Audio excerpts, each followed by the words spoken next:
Hello, YouTube Cubes. I am here, and we are playing more of this today. What is that? 370.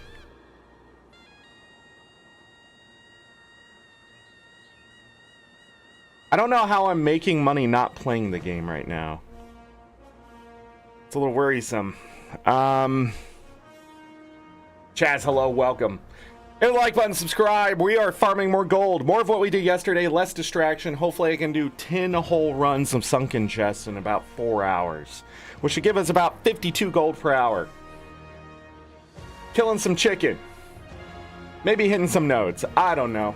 We messed around a lot yesterday. Now I'm negative 29 gold, 35 silver, 21 copper per hour. I also shouldn't have done mapping yesterday. That was dumb. I shouldn't have done that on stream. I was tired. That map made me cranky. Did the other maps off stream. It was fine. Speaking of fine, we're going to have a fine time on Twitch September 22nd to October 10th. I just watched last VOD and you have a ton of Imperial fragments and all the writs in your bank, by the way. I peeped those numbers. Imperial favors. Yes, I do. But I earned the 51 that I needed. I already had 3,500 sitting in my thing. I made a legendary yesterday and all that kind of stuff. I got that done yesterday. That's why we're in such dire straits right now. But we can turn this gold per hour around. Okay? I already prime subbed on Twitch to be ready for it. Nice. Yeah, get over there. Follow on Twitch. We're going to be playing Final Fantasy 1 through 10. One after another. It's a marathon run. 3 weeks. All the way through Final Fantasy 10. Is there anything else I need to talk about? Oh, Silk Song on Thursday, if anybody's interested in that. I'm not expecting a lot of viewers or anything like that, so if you want to come see what the game is about, and all that kind of thing, Hollow Knight Silk Song. Thursday we will be playing it, which is just 2 days away. Tomorrow we will be in Stardew Valley Expanded for one part before we just don't play it for an entire month and a half. We are way ahead on Stardew Valley episodes this year, so that's because addiction is real, and it's a thing that affects millions of people across the globe, if not billions. But luckily mine's Stardew Valley.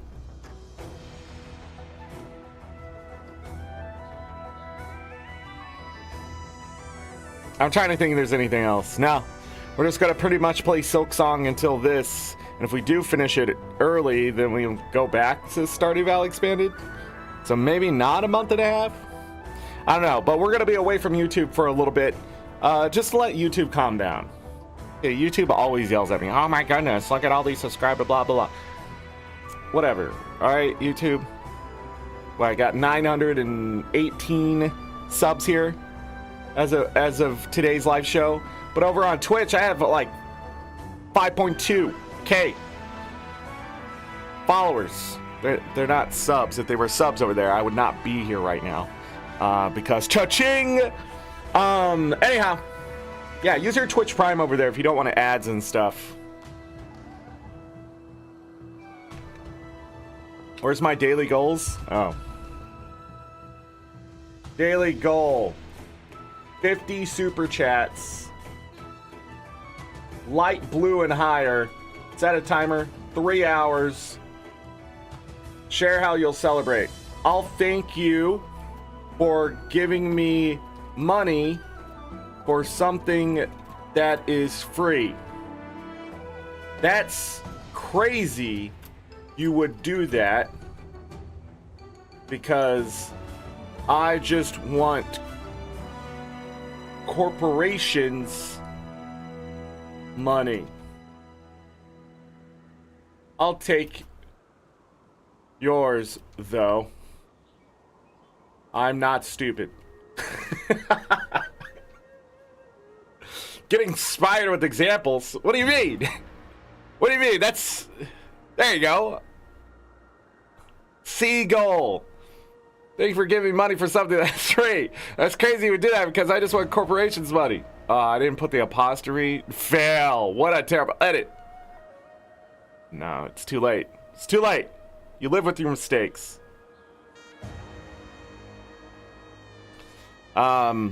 It took me a long time after I started streaming just to realize, just take the free stuff. Like, for years of my life, I would refuse any form of charity, free things, that kind of stuff, because I just thought, no, I can do it myself. But I realized over the years, that's stupid, first of all. Like, don't live that way. If people want to give you something, just take it. Be grateful. All right?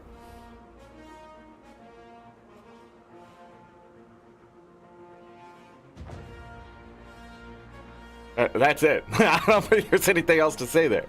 Just be grateful that people want to give you things, you know? But at the same time, like, be realistic. Don't get entitled. Don't feel greedy. You can be a little arrogant. That's fine, because it's funny sometimes. But don't go full pirate software, all right? You gotta know where the limits are. You still gotta be human. Can't just be the machine trying to pull in all the money. It's not a way to live life. You end up stealing baseball caps from kids. Crazy stuff out there. Never go full Thor. God.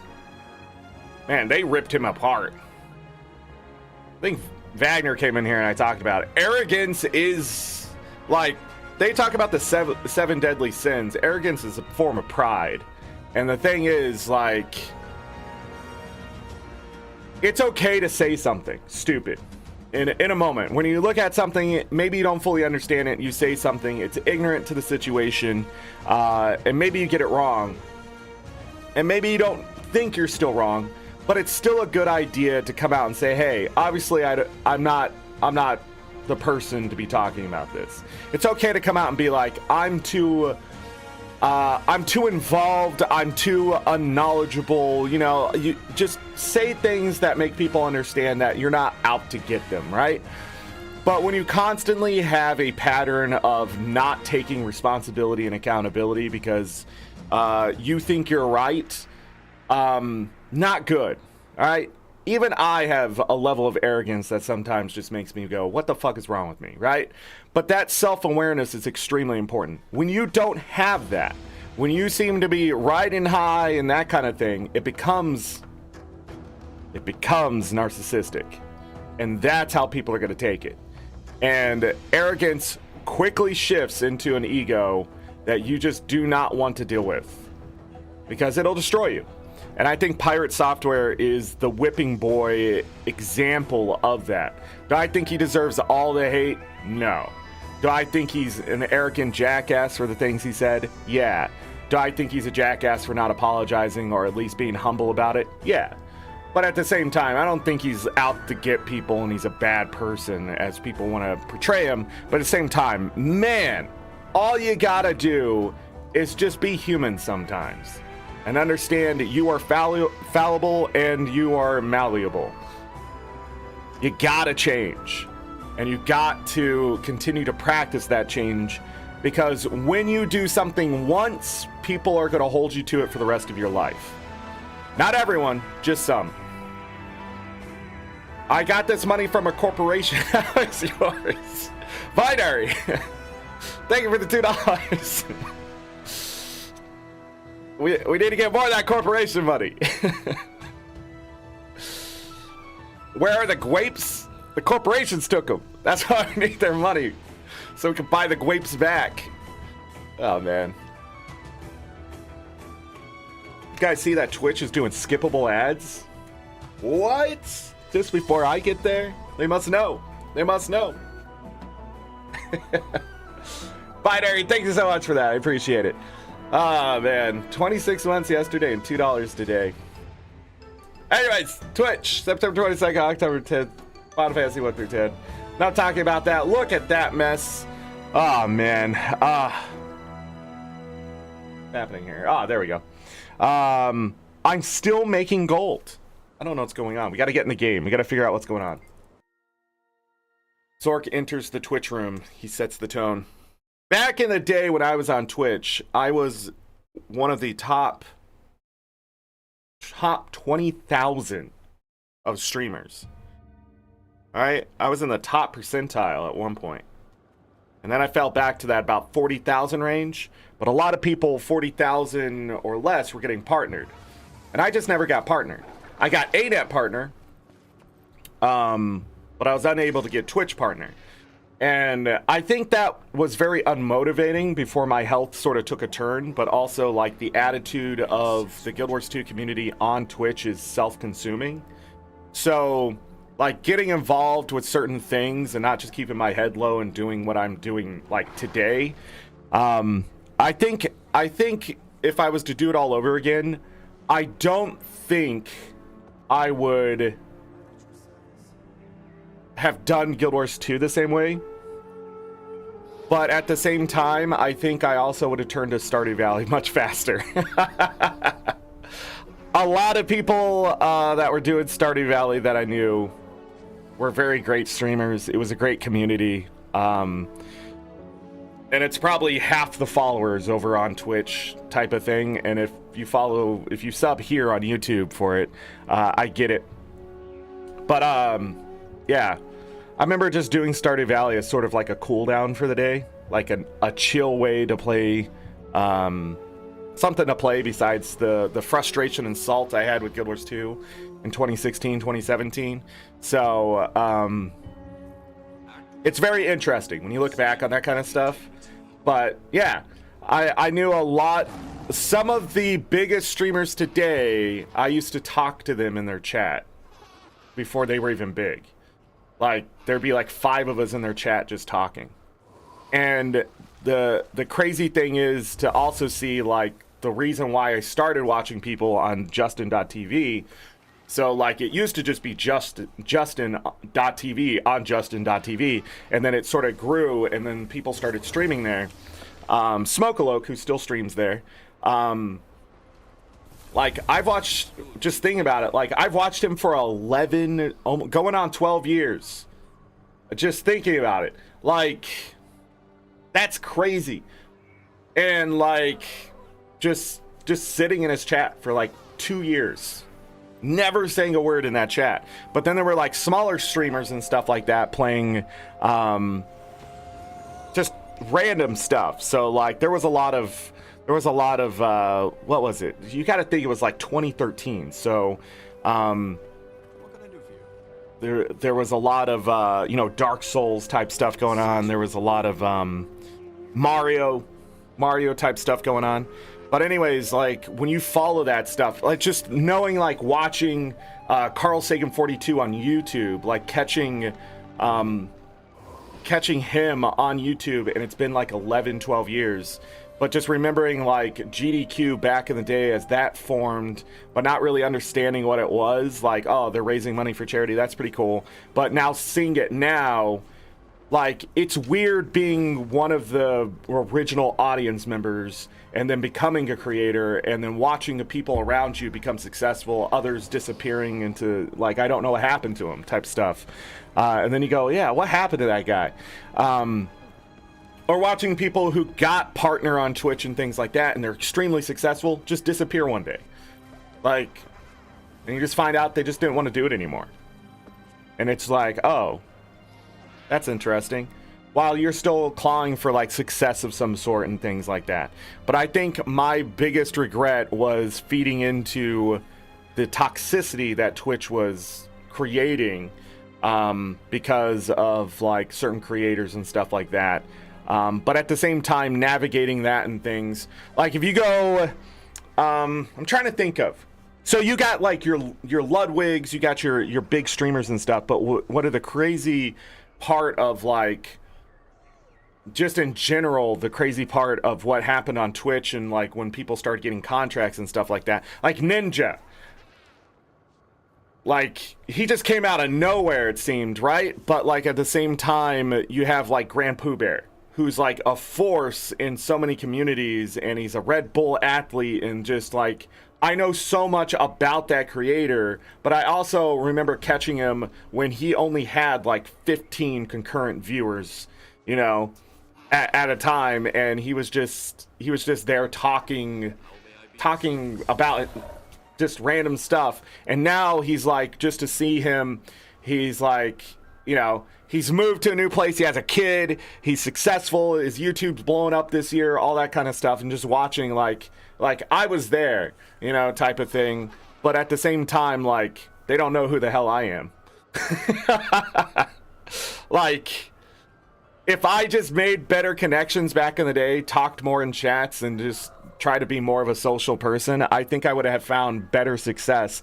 But I don't know. At the same time, like, I think that was the biggest problem with the Guild Wars 2 stuff, is that I was trying to do that, but I was trying to be a force, you know, and instead of just being along for the ride. You know, a lot of quote-unquote successful streamers on Twitch in the Guild Wars 2 community, they're just leechers at the end of the day, or they have some gimmick, or they did a lot of giveaways and stuff like that. I did the same thing. I did a lot of giveaways. I gave away so much stuff. But the thing is, I found, like, it produces a certain type of environment, a certain type of audience. And so when I moved to YouTube, what I found is I sort of enjoy more of the quiet. I sort of enjoy more of the sort of making a production side of things instead of just going live because I feel like I have to go live. Now, like, you probably, it's pretty obvious this year, like, I'm not just going live. I want to go live. I have things in mind. I want stuff to do. I want to get through games. I want to play them. I want to experience things, right? And I want to see you guys in chat. So, like, yeah, I do set the tone. But I don't think I can do that on Twitch anymore. I think when we go play Final Fantasy, it's sort of a testing of the waters to see what happened with Twitch and stuff like that. So if you have a Prime sub, the reason why you want to use it there is so you don't have those ads and stuff that you probably don't get here if you're using an ad blocker.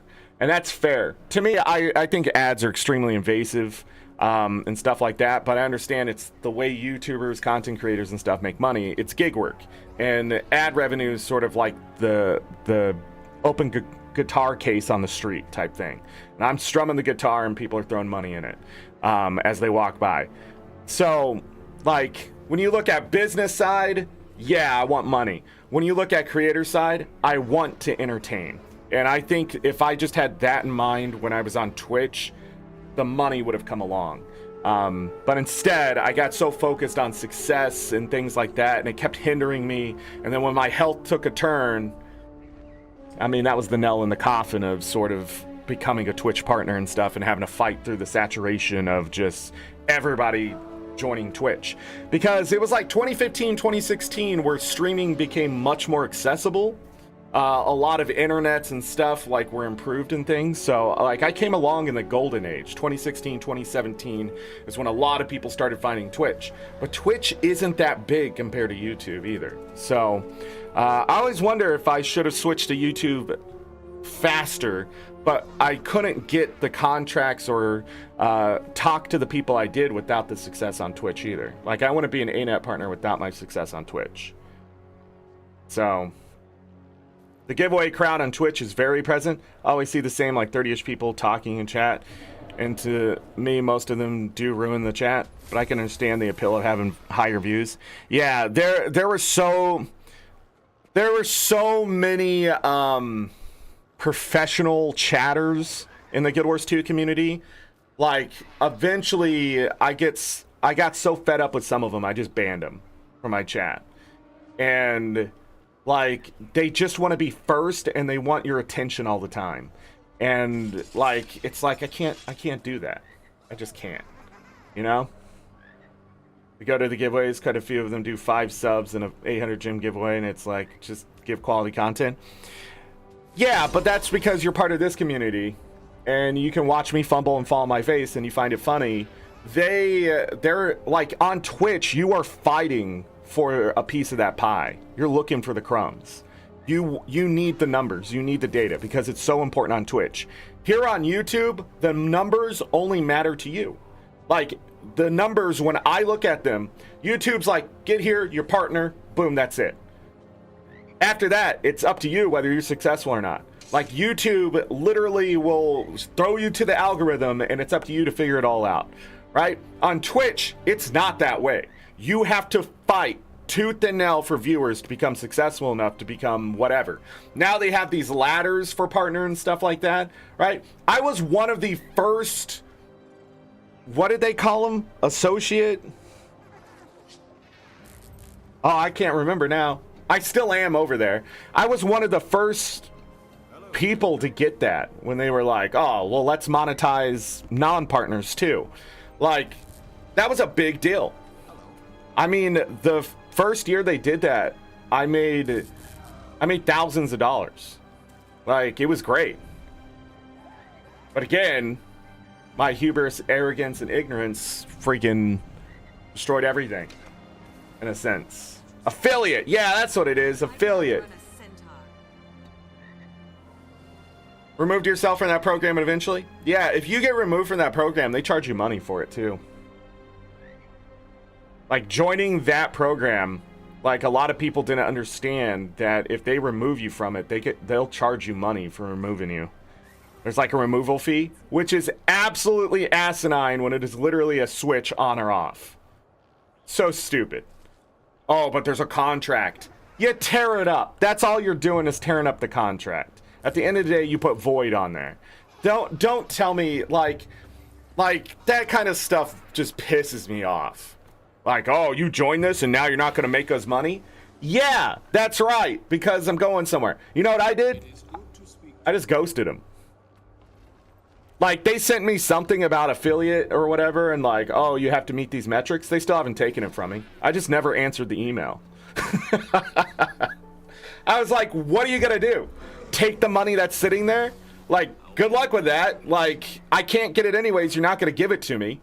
And now they're like, oh, you have this money sitting there. Now you can buy bits and sub to people with it and stuff like that, which is cool in a sense, but they're trying to get you to spend that money so when they terminate your contract eventually, that they can't, that like that money has to be sent to you.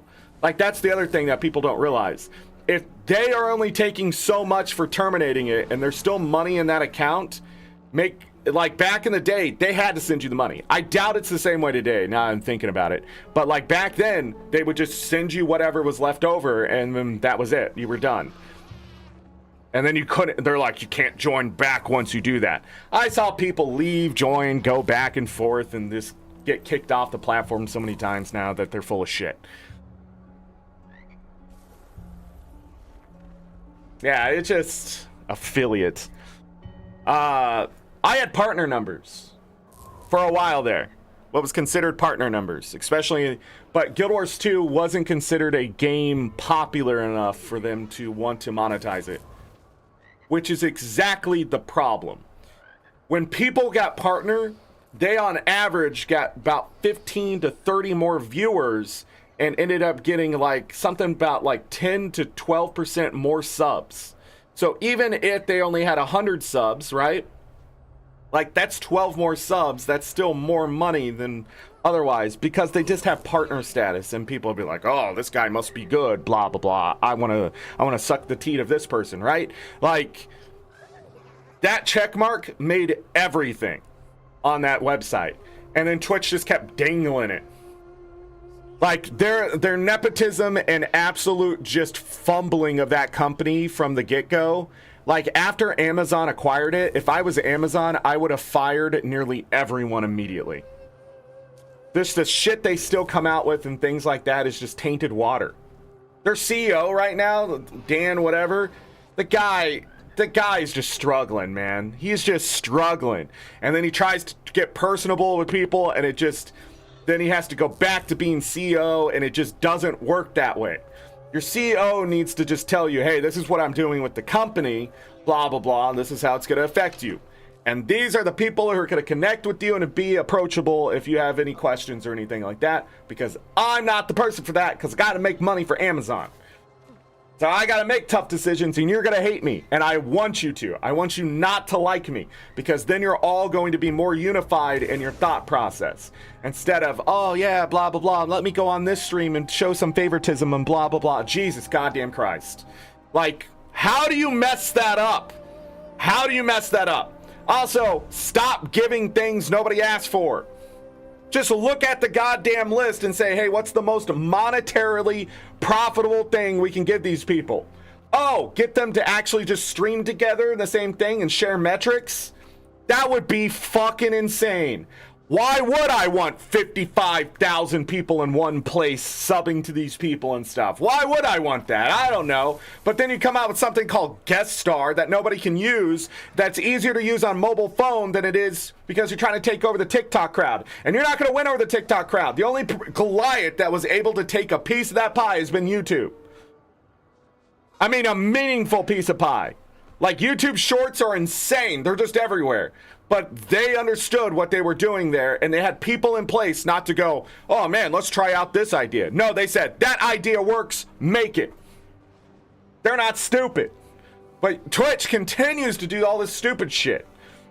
It's same thing with the bans and all that kind of stuff that still happen now. This person shows their butthole 3 days. This person watches a movie from Amazon Prime that they have permission to do, and it shows some boobs, and now they're banned for 7 days. And it's like, hold on, these are not the same thing. This person gets caught on stream having sex with prostitutes, 7-day ban. Like, oh, we're gonna give him a warning. Yeah, because he was bringing in thousands of viewers who were giving subs to try to see it live. You knew what you were doing, Twitch. You fucking skirted the line. But the problem is, this guy over here calls another streamer a jackass, and then what do? What did you do, Twitch? You perma-banned him. And then he had to fight tooth and nail to get his account back after 30 days, but by that point, obscurity. Like, Twitch favoritism, all that shit, it just don't work. That's why I'm not there. Then we had fucking the weird fucking child stuff that was going on. I was out. I was like, I don't know what this website is doing anymore. You got people showing buttholes. You got these guys talking about kids, and then you got Twitch not doing anything about fucking shit all. And it's pretty cut and dry. Then they have to continue to like change the rules every year for the landscape. Oh, you can't be in a bikini. Now you can. Now you can't. Now you can. Now you can't. Jesus goddamn Christ. But it has to be this way. But this person still got banned for being in a bikini because there wasn't enough water in the fucking quote unquote pool. They had like one of those little kiddie pools and there was some water in there. But it's like they're around electrical equipment. Like,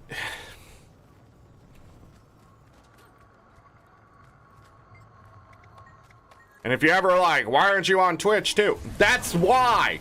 If you don't have your success already on Twitch, going there now is just a shit fest. I really don't know what's going to happen over the years. I really do not know what's going to happen.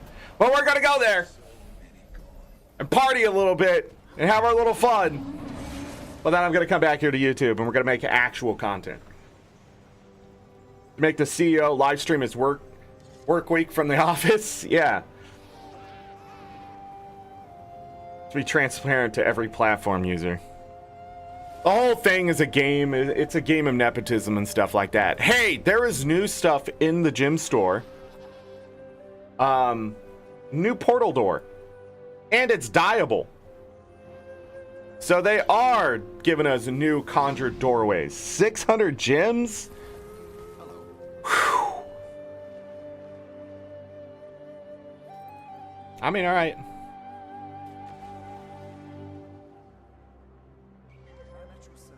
Let's see what it can look like.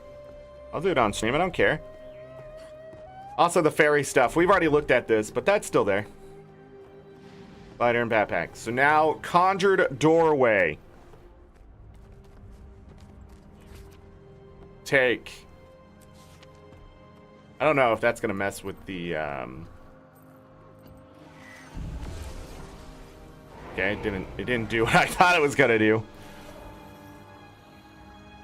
Wait, where do I change that? Oh. Okay. Can I dye the old conjured doorway? Oh, it deleted everything. Darkness!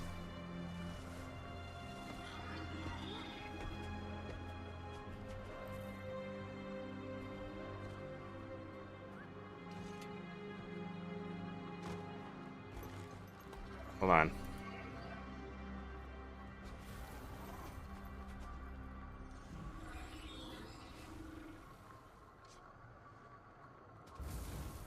Hold on. It's too bright. Do it. Hold on, but can this one be dyed now? Oh, it can't. That sucks. Oh, that... I mean, ArenaNet, you could have at least added one to change the leaves. Okay. Can't win them all. This is part of the Homestead feature in Guild Wars 2 Janther Wilds. Pfft, really?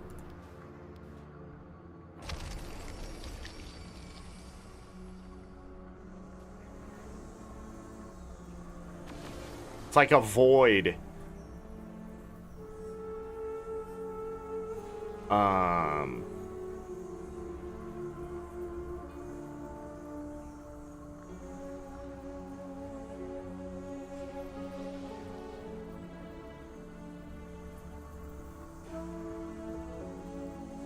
I can't stalk you in game. That's okay, Ro. I appreciate you being here. It's a dyeable doorway. Interesting. Anything else new on the training post? Shared inventory slots are still 20% off. Hold on, we'll just go to promotions. Look at that really quick. Mystical Dragon Finisher. I don't think so. There's a lot of mounts and stuff. Doing sells all the time, which is a great thing, in all honesty. A great thing. But what's going on in here at the trading post? Well, 70 copper. I'm under 11,000 G right now. I'm under 11,000 G. Need character slots on sale? They were just on sale last week or something, right? Pretty sure it was last week or the week before that. But those go on sale quite often. I guess it depends on what ArenaNet is doing. We haven't had a bonus event in a while too, right? There hasn't been a bonus thing. I'm only 150 trident kills away from 5 more achievement points. We gotta do this stuff next year. There's some achievement points just sitting here. That's part of that, like 1,000. There's like 1,020 or something like that. I just looked it up. How many achievements I don't have in this game? And I have like 4,000 something. Actually, we can do this. If I go up here and then I go to achievements, it'll tell me.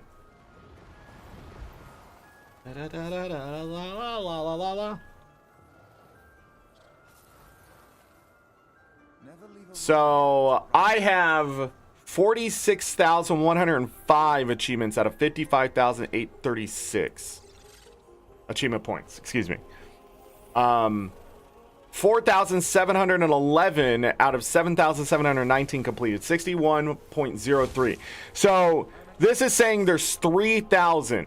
So when I looked at this, it's counting every tier of achievements, I believe. I can't remember exactly. But I found like there's only truly like 1,000 something of them completed that the event is going. Yeah, so there are easy ways to get it done. We will explore that stuff next year. I don't have time to do it this year and talk about everything. I just don't think there's going to be much going on next year besides the expansion for Guild Wars 2, Stardew Valley, and stuff like that we've been doing here on YouTube. But I don't know. We'll see what December does. I think at this point, I'm not really sure what we're doing next year as sort of like the theme to hold on to. This year ended up being a lot of Stardew Valley like games and some RPGs and that kind of stuff. I don't know. I think next year is going to be finish the stuff type thing. But anyways, yeah, this is all the achievements. But I can't remember if it counts some of these and stuff like that, like it says 0 out of 11 and things, so I actually don't know. I can use it as a sort of metric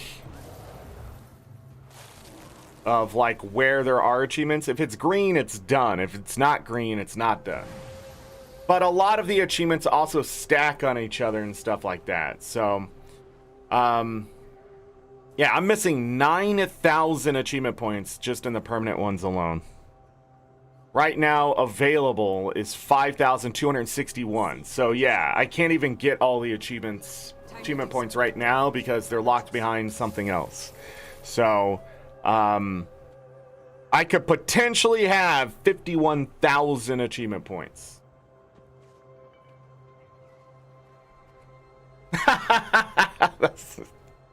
That's not gonna happen. All right, let's go back to this page. How am I still making money? All right, let's go make money. I got 236 ornate rusted keys that need to be used up. Those gotta go. We're gonna be going after chicken. We're gonna be going after nodes. We're gonna be going after the stuff we've been going after. So, yeah, slowly working through this quartz. Is there anything else? Did I buy this weekly stuff? I did. Well, I don't have that because I haven't done that. I did my dailies, correct? Done. Cool. I think I have everything I need to do done. Let's go. I'm not stopping the timer from when I started it yesterday. So, yeah. Past festivals and other achievements that removed you can't get no more. Yeah, that's true. Unless I have them already. If I was to get every single achievement point that I can get, right? Hey, it's Ollie. Speaking of Twitch, Ollie was a content creator who died. He had medical problems, and one day he just... Again, he was one of the ones that's gone. But I think his mom... This is his mom that continues to play the account. I don't know if that's the actual account. No. But his guild is still there. But somebody continues to play the account just to keep it alive. Which I whispered and I was like, that's really cool. He was an awesome guy. You know? And he was. He was really awesome. He was a lot of fun. But, yeah, gone, man. It's crazy. Well, anyways, permanent achievements. I do have a lot of those done. So if I was to get all the achievement points... Unless the person at the top was there, but if they came into the game 3 years after the game came out, there's no way to catch me. That's why the achievement leaderboards, I went, you know what? It doesn't make a difference at all. It really just, all achievements are sort of like the effort put into the game over time. So, interesting little thing. The big problem with keeping that going is I won't be able to see exactly what we get today. What affected us the most. Alright, rule of chicken. We only go after chicken if there are 3 or more chickens to chicken. So this one chicken there, we just can't stop for it. It's not going to help us. But when there's... I thought there was Moas over here.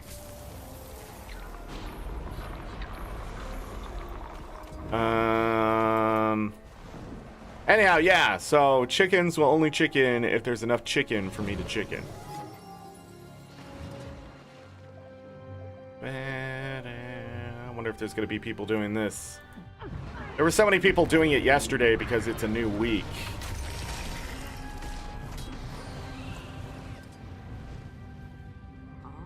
And off we go.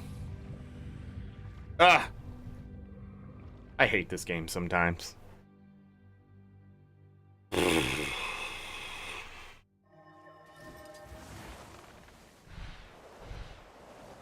The other place to get a lot of your weapon kills, if you are curious. Now, I'll show you next year.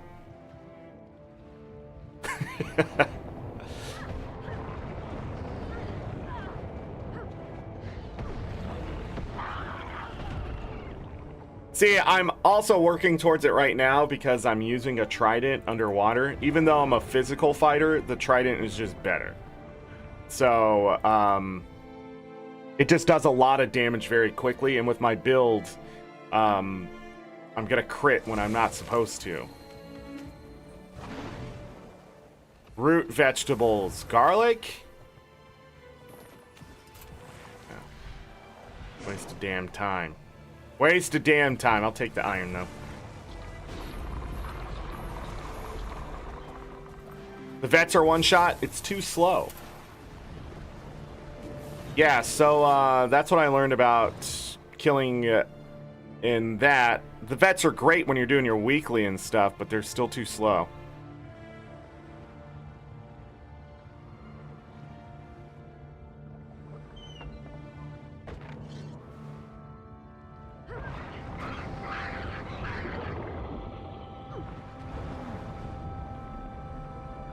If you're gonna sit there and AFK do it, maybe, but would you like? There used to be a story mission.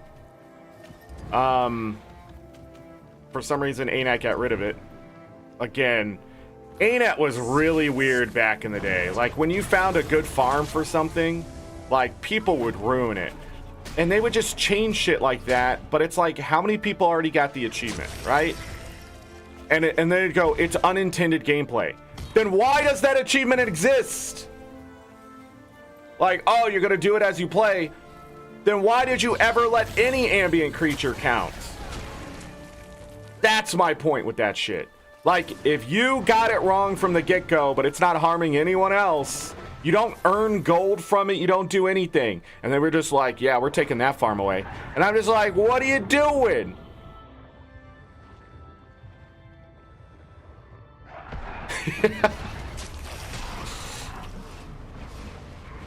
What you doing, buddy?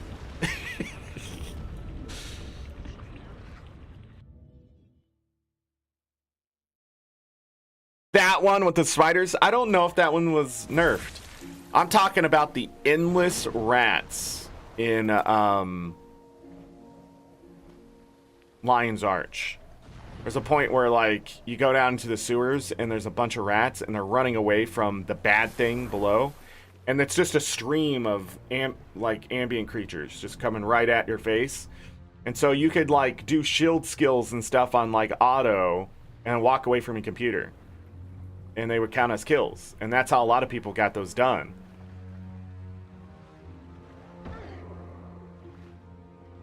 Oh, I can throw a spear and it does CC. Look how great I am. I'm a crate.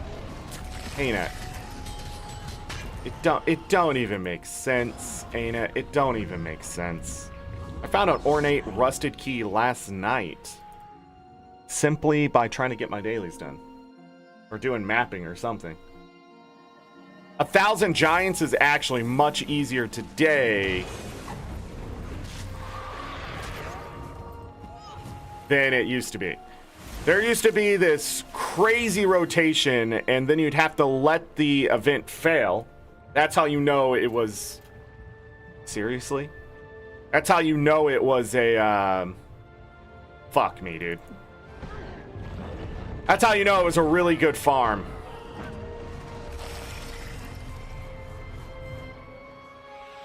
Okay, the other one's not going to show up, I guess, until I go to this screen and try to waypoint away. Do daily Dragonstorm, yep. So, like, a lot of the creatures that they've added over the years are giants. And so there's actually a nice little farm rotation. So you used to have to wait so long to kill 3 giants. And that was the farm. And then you'd have to let an event fail to get it to spawn quickly again. If anybody came in and made that event successful, farm is done for like an hour or some shit like that. That's how stupid farming giants used to be.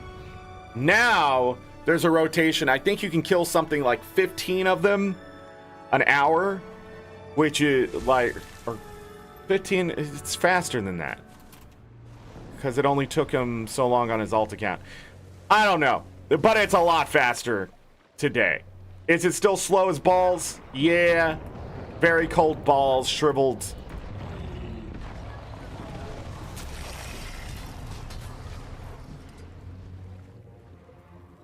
Oh, I didn't get in a combat with the thunder shrimp. Oh, that's the wrong one. Path to Fire, IBS. What else?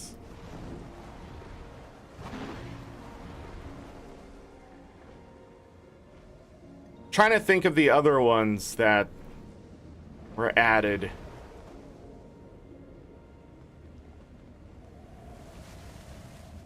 But there's a lot of them in the Icebrood Saga. There's just giants everywhere.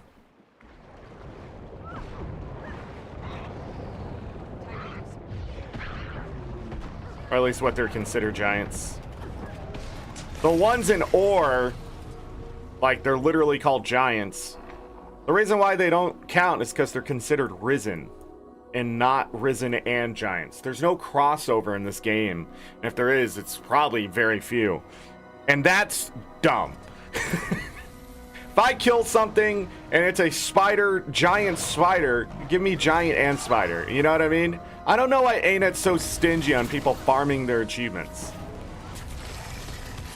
That's why everybody's like, I only have 22,000 achievement points after 10 years. Yeah, because ArenaNet doesn't like you, okay? That's why. I don't understand why you can't progress things just naturally in this game. I talked about that a bit yesterday. Why can't we get rewards that naturally progress as we play the game? Like, I don't know why it's such an anti-ArenaNet thing. It just seems like it would work so well in this game, and it does. And they've implemented it. It's worked. But I always wonder, like, I was thinking last night, like, is it a bot problem? It's probably a bot problem.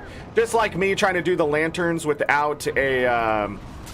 I went to a lantern and didn't have a charge, and I'm like, why would you do this? Why can't I just have charges? Right? Why can't that be a thing? And it's more than likely somebody out there is botting and would just do the lamplighter's stuff over and over and over with cheats, right? And then my other thought process, though, was why didn't you add a better mastery to get more charges? Like, if you lock it behind masteries, it's a lot of work for bots to effectively do their job. But then I thought about it, and it's because, well, it would make it faster. That's why. It would just make it faster. Whoever is still doing these sunken chests right now, what's up?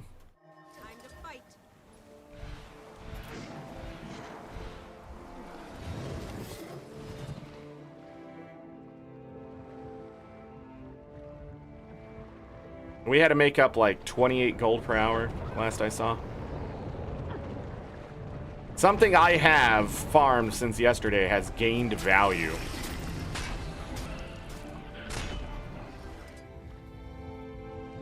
Because once I sell it, it's gone, right? Like, I don't have it anymore.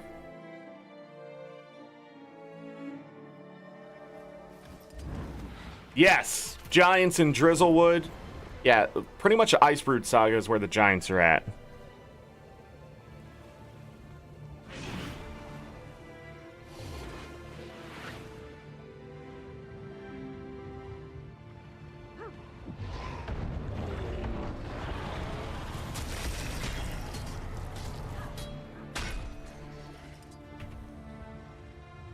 You're doing like weekly veteran killer and stuff like that. Doing this farm right here is a great way to get most of it done. Gotta kill like, what is it, 50 vets? You can get 30 of them done doing this, plus whatever other veteran creatures you run across. Somebody else killed these chickens. Uh-oh, I don't have this ready. By the way, money maker right here. If I can get a damn drop.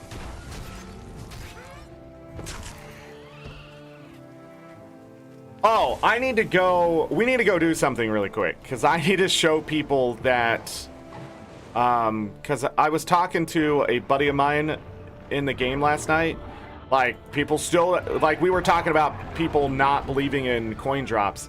And he says, well, the highest coin drop you can practically get now is like 3.5 silver.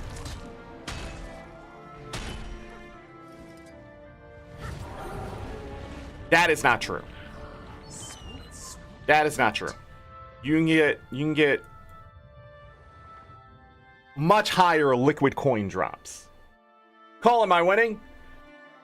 Let's check. No.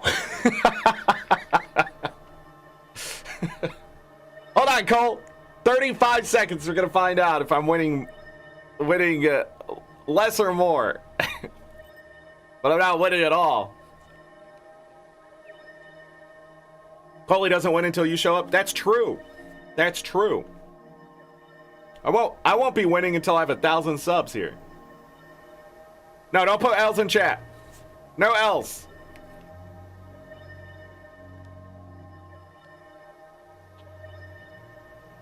These are designed so poorly.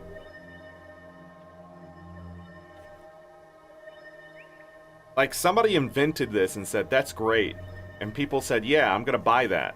And I'm sitting here playing Guild Wars 2 on YouTube. All right, we're losing a little less.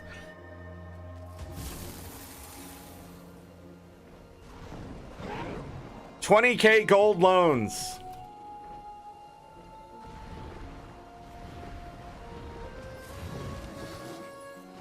I need that so I can give it away. Not ecto gamble. If you don't repay, was that Sin's alt yesterday? Did we confirm that? Coming in my chat saying he needs 20,000 gold for his ecto addiction. Not even gambling. It's just the fact that he holds the ecto, buys more ecto just to get rid of the ecto, and it makes him feel something, you know? This guy's just out of range. He just sat there out of range.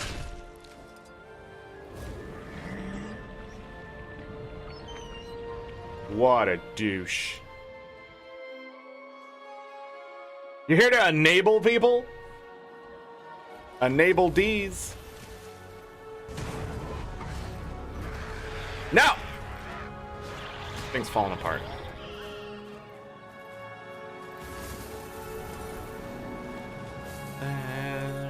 If you want to enable something, enable gifted memberships.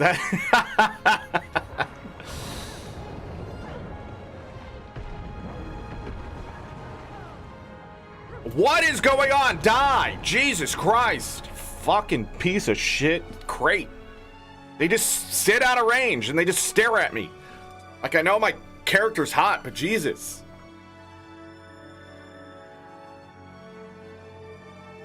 AngryZorric. Speaking of Twitch, September 22nd to October 10th is all right. We're going to be playing Final Fantasy 1 through 10. Make sure you go over there and use your Prime so you don't have ads and that kind of stuff, or, you know, don't. I don't care. But yeah, I'm going to be doing that. Marathon run. Long streams every day. Long streams. We're trying to avoid copyright claims here on YouTube because copyright claims stupid. But I really have the Final Fantasy itch, and we're going to go play some Final Fantasy 1 through 10.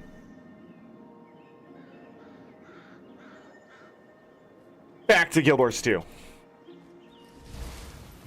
Yes! Twitch.tv/AngryZorric. Great question, Cole. It's gibberish coming out. It's also in the doobly-doo. I'm in combat with an ambient creature. Or this, maybe? I'm in combat with an ambient creature. There it is. Because I saw the spectral graphs, like, throw all the way up in the sky. Which usually means there's an ambient creature just sitting there. Cole, you're not going to believe this. I used to be extremely successful on Twitch. Comparatively.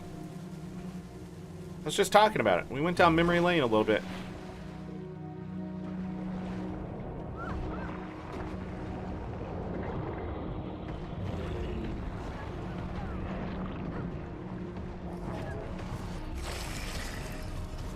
Everything is trying to kill me. No. Yeah.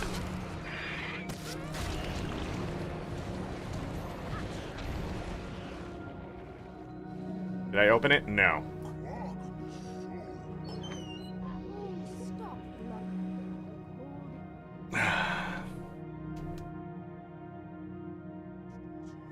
Can you also get a shout out anyways? Cole, if I go over to Twitch and you did not use your Twitch Prime and I shout you out here, you're gonna be I'm on stream. I can't say that. Anyways, thank you, Cole, for using your Twitch Prime. I don't care. I don't care. If you didn't use it, you did use it. It doesn't matter. I'm gonna thank you anyways, Cole, because you know what? I like you. Alright, Cole? I think you're a swell person. Swell. Not swole. Swell. Big difference.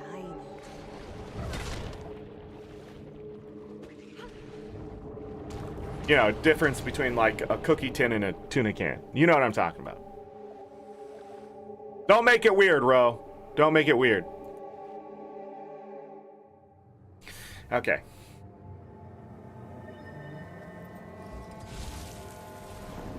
Okay.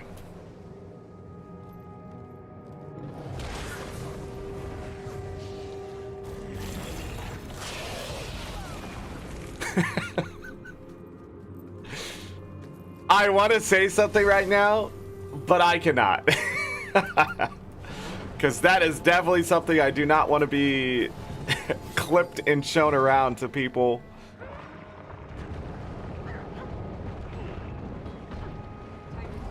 I gotta have to stop going to Heck Discord too. There's too many sound bites. There's too many unhinged shit over there. Gonna get canceled. Someone's gonna be like, oh my god.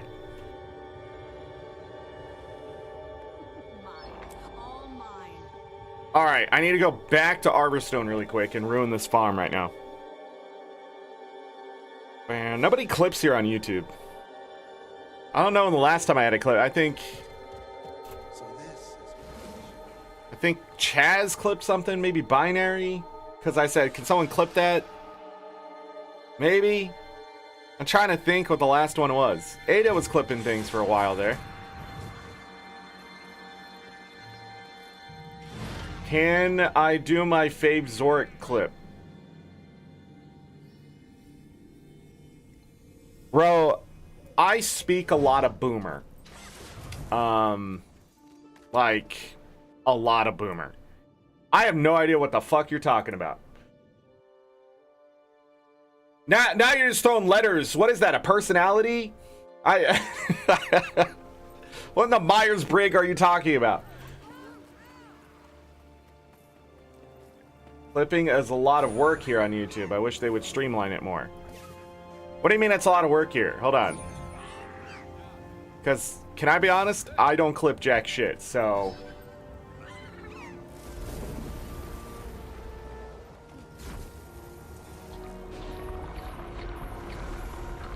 Is it because they use the same editing tools as those content creators have to use? Because that's probably probably makes a lot of sense. All right, so I'm gonna go ahead and boost myself a little further here with some banners.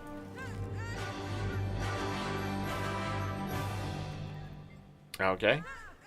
That's because there's a little bit of gold find inside of this. We're running about... So we have 523 magic find. Gold find, I'm not exactly sure where I'm at on that. So 264% plus 40% from food plus 100% from the celebration booster. And this is gold from kills I'm talking about. So that's 404. We have another 15, I think, here. Bum, bum, bum. Something like that. And then I don't think we get any from that. You can boost this a bit further, again, with other boosters and stuff like that. What do I need here? What the frick? Gift of the Nobleman. Oh. Interesting. But anyhow, I see the metas coming, so when that meta starts, this farm gets ruined. I'm just going to let you know, you're not going to be able to farm gold from kills as effectively here because the drop rate of stuff drops drastically. Actually, I think it's already started, but I'm going to show it anyways. So here, compared to other maps, I need life force. Duh. I did not go into Shroud. Cool.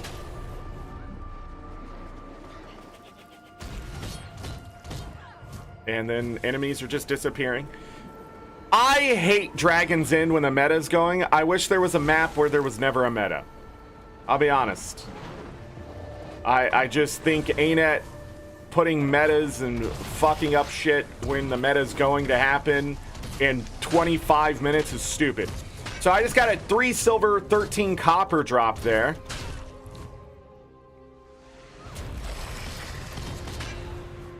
Getting large bones. But here on Dragon's Inn, these void creatures, they drop all sorts of shit. From lodestones to tier 6 mats to a lot of coin. There's a lodestone, there's tier 6 mats. See, I'm not lying. But I'm not getting the coin. It's odd not getting the coin because usually I get the coin.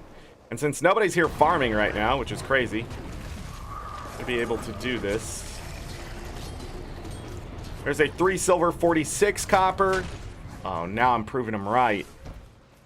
What am I doing wrong? Where do I need to be? Where's the money drop? Is he right? Did they nerf it that hard? No, I found a 4 silver the other night. Where was that? Echo Vault. That son of a bitch.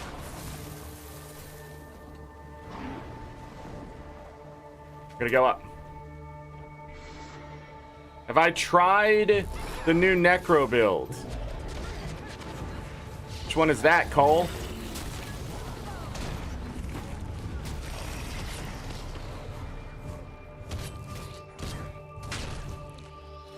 $2 silver, 75 copper. Did they really nerf it? Was he right? No. It can't be true.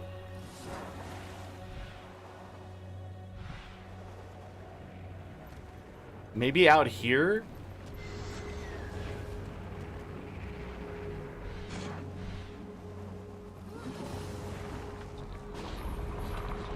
On mobile, there's a little scroll bar, and I got to manually move it, etc. It might be easier to clip on PC. Big doubt, since everything's mobile-oriented. Like, they want me to stream on mobile. You know what's crazy to me? You gotta do most stuff on the computer, but now everybody wants to do it on mobile phones where they can steal your data and information and your creativity. Like, it's wild stuff. Like, you got to be very careful as a content creator, because if you, like, make content on, like, very specific things and very specific programs, like editing something or doing some, like, some quick, like, making a GIF, right? Like, they can take that and use it. Like, it's in their terms of service. Like, if you do this here, but according to Peter, they're not actually allowed to do that. Their terms of service can't infringe on your rights. And since copyright has the precedence over in court, if they do use your stuff without your permission, they don't ask you, you can sue them. Because then they're going to have to prove to the courts that that terms of service somehow overrides your right of intellectual property. Which, let me tell you, is a long fought out process, but you can streamline it. According to Peter. Like, them doing that is just setting them up for lawsuit after lawsuit to a class action that big lawyers are willing to fight. It is insane for them to think that I can steal your stuff because I offer you a service. It's the same thing as, like, these new tech CEOs saying it's a subscription. You don't actually own the product, which is a huge problem. And then, like, if the product breaks, like, and then like they blame you and don't fix it, you can be fucking just screwed. So like one of the big ones happening right now is all these like home Bluetooth shit happening, and what ends up happening is that the stuff breaks and you can't fix it. You have to hire their technician to come out and fucking fix your McFlurry machine type shit. If you're wondering why the McFlurry machines are down all the time, sometimes they're lying to you, but most of the time it's because they have to hire a very specific company to come out and fix it, and they don't want to do it. And like, yeah, because it's extremely expensive to those general managers and stuff to have to fix that every time. So it's better just to lose the sale, piss off the customer, than spend whatever money they have to do to fix the thing that's just going to break again because it's with faulty parts. Like if I was a franchise owner and that's what was happening with my machines, I would just sue. I'd be like, your shit don't work. And if it don't work, 10,000 McFlurries, it's not worth it. You're just screwing me over. It's like doing a subscription without actually having a subscription because your machine's gonna break in 200 McFlurries, right? But this is what they're doing with like weird shit in your house. Like an air conditioning system. There was an air conditioning system, that's right. And the guy's air conditioning stopped working because the software was faulty, not the actual hardware. So what he wanted to do was remove the software, turn on his air conditioning. And when he was going to do that, they told him they will come and take it away from him. Like he doesn't actually own the air conditioning when he installed it. And he was like, what? That doesn't make sense. And then when he threatened to sue, they're like, oh, I guess we could just disable the software on our end. On their end. So it was connected to the internet and they're able just to shut off your goddamn air conditioning. What is that? What? No, not everything needs to be connected to the internet, first of all. Second of all, what? There it is, 4 silver, 7 copper. Okay, I'm not losing my mind. I don't know what gave me that, but it's a range for sure.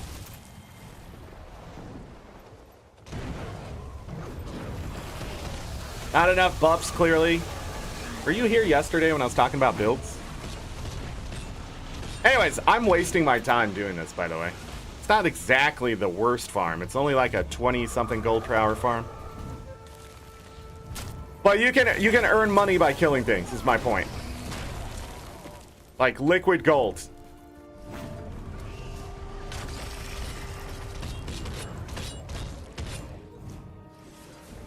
Putrid essence.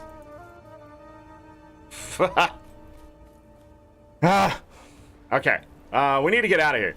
I've gotten 45 pieces of unidentified gear. Do this. Okay. God damn it.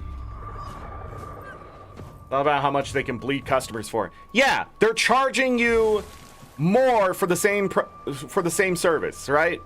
They're like continually finding ways to just be like, look at this feature that it's not. Your coffee does not need to be, your coffee maker doesn't need to be connected to your phone. Get up and turn on your fucking coffee maker. Stop doing that. Stop connecting. People have connected their toilets to their phone via Bluetooth, and then people have hacked into that and just keep flushing their toilet over and over and over. Or they had a bidet and they would just turn the bidet on, which I guess is an option with the phone. But the thing is, like, even if this was an accessibility thing, what the fuck do you mean that someone has access to it? I have access to it with my phone. Only my phone should be able to connect to this thing, right? Like, but if somebody is an admin and they can figure it out, they should only be able to do it through my phone. Right? Like, factory reset, sure. But like, if it's not my phone doing the thing, if it's not my fucking phone doing the thing, people shouldn't gain access to it. It's the same thing when people were driving down the road just taking their garage door opener and doing this and open people's garage doors. What the fuck do you mean? What do you mean you can't have a very specific kind of signal that doubles check that, yes, that's the thing that says I can do the thing. What do you mean it's only a 4-digit number? How many garage doors do you think there are? There's millions. So you need a code that can have billions of options. What do you mean? That's how people used to rob people too. They would get a garage door and literally drive around neighborhoods opening garage doors with their garage door opener. And just take stuff. I mean, come on, man. It's like that one time the guy figured out, so they used to sell these watches. They used to sell these watches that let you change the channel on a television. So it's literally a universal remote. But what he found out that it can do, it also worked on garage doors. So he could walk up, change it to whatever it needed to be without the garage door doing the stuff it's supposed to do to check for like, oh yeah, this is a garage door opener. But it would trick it and it would just open the garage door. And anyone could buy the watch. It was only like $30. And I'm sitting here going, first of all, why are they selling watches that can do that? And second of all, what do you mean you can just open a garage door with a watch that's supposed to change television channels? What do you mean? How did we get here? But it's never been fixed. You can still do it to this day, I'm sure. Because someone is going to replace the garage door because some guy bought a watch at Walmart that can change the channel on a television. You just go and lift up manually? Well, yeah. But the thing is, you know, it's easier than lifting it manually. Just have it open. And then guess what you can do? A lot of times when you manually open them, it's like an emergency thing. You can't shut it. You have to like replace the thing and then have it shut through its mechanism. That's how a lot of them worked back in the day. I mean, like garages back in the day, you had to manually lift and close. But when they added in the motor, when you do that, it like moves the thing off the track for the motor. So you can just lift it freely and just open it, right? Because they're assuming like somebody's trapped in the garage door. Or like there's an emergency, you need to get the garage door open, there's a fire or some shit, right?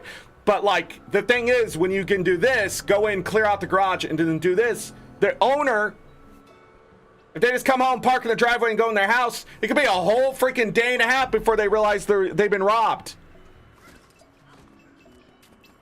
Because nothing seems wrong. That's just it. When the thief has the key to the thing, they can get away with more. That's just how criminal shit works. If I don't need to beat the dude up to get money, I get more money. If I have to beat the dude up, he's going to give me less money because there's going to be animosity. But if I can just convince him, hey, just give me money. I'm a bad guy. I do bad things. Right?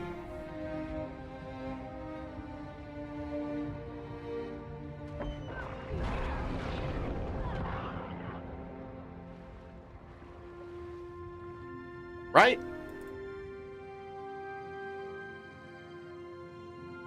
But don't connect your toilet to a Bluetooth. What are you doing?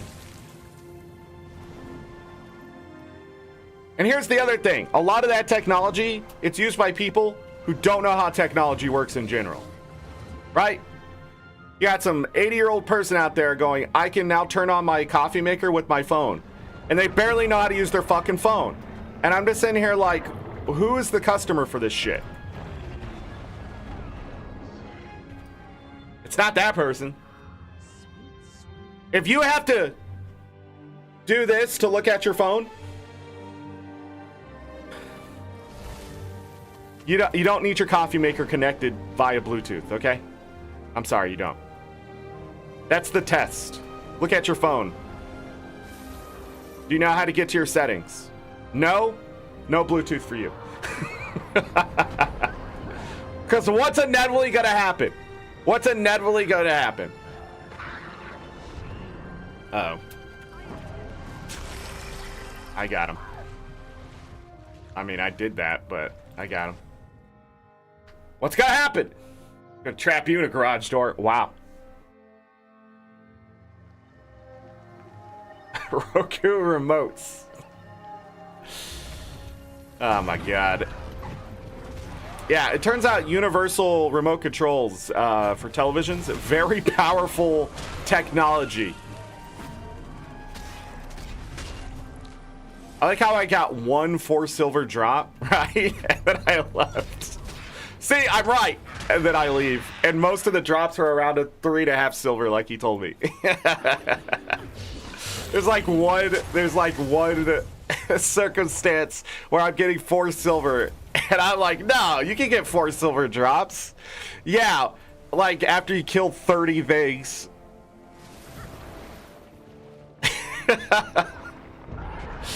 I'm such a goofball. I hope he watches today's VOD when he's home from work and he sees that I did that, and he's gonna be like, he's gonna whisper me. He's gonna be like, dude, what the fuck?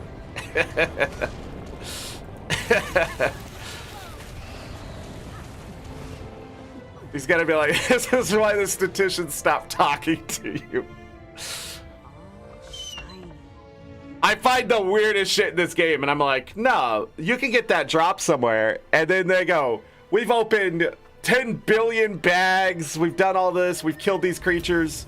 Where else can he get the drop? And I go, from these things. Then they go, no, that's too high level, blah blah blah. And I'm like, no, you can get it from these little elemental dudes over here.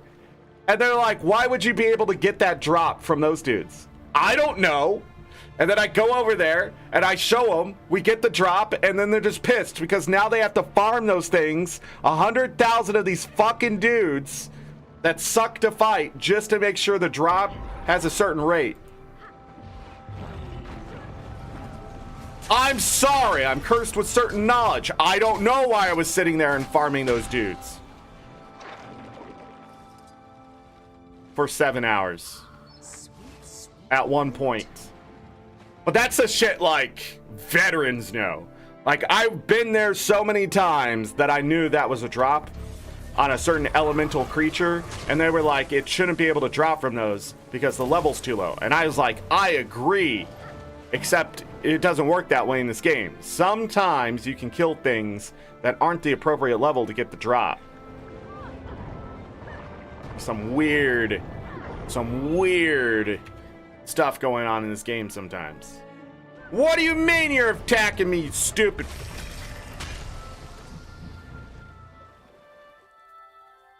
Guy's freaking using a watch, stupid crab.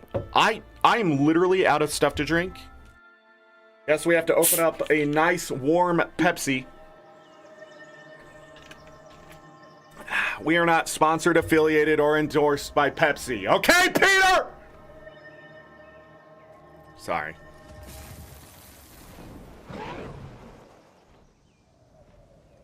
Did you just ask what did I say? Are you kidding me? My neighbors know what I said.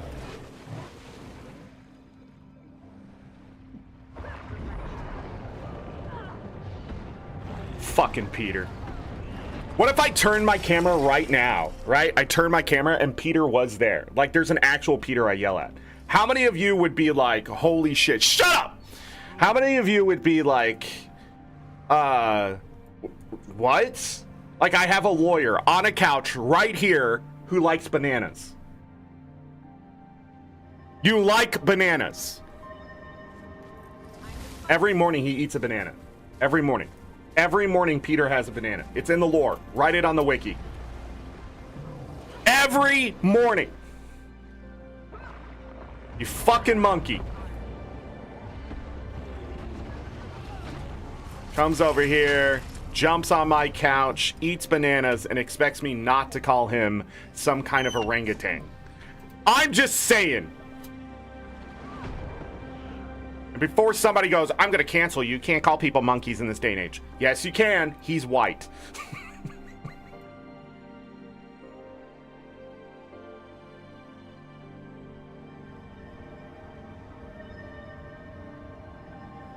Yes, I can. Oh my goodness. I'm a little unhinged today. I've said some things earlier that I'm glad I wasn't being recorded. I at least hope not.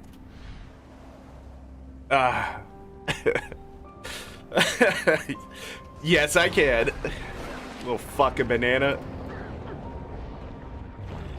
You are what you eat. He's bananas.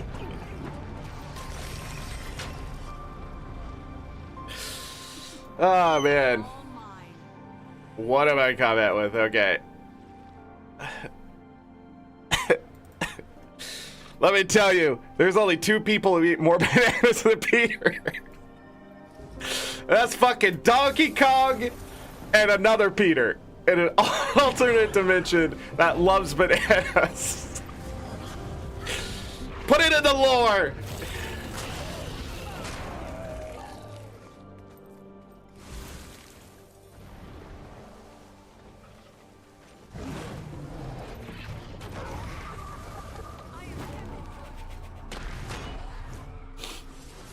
Anyhow, can you sponsor my kidney stones? Jesus Christ, no. My imaginary friend who, how do you know he hasn't bullied me my whole life? And then I realized I have control.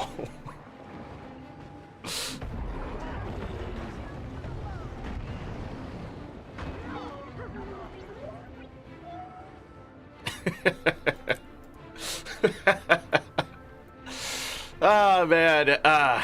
Let me drink some warm Pepsi here from PepsiCo.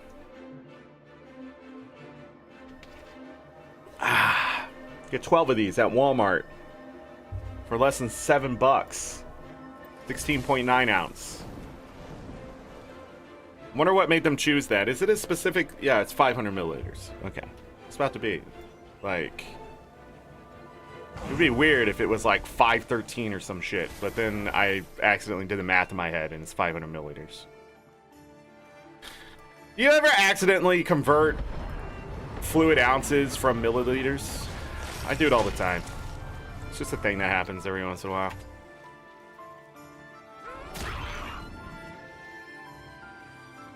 You know what I still can't do to this day?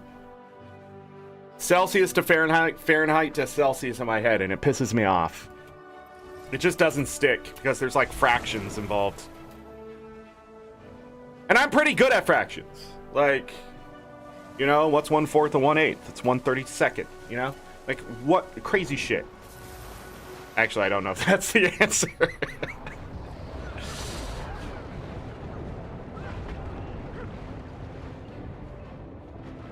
Well, let me Google. What's 1/4 of 1/8?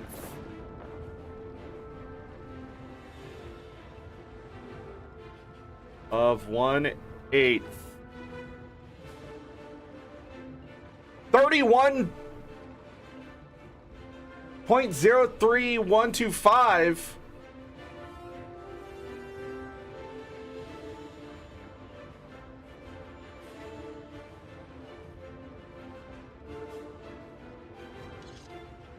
That's not math. What's 1/4 of 1/8?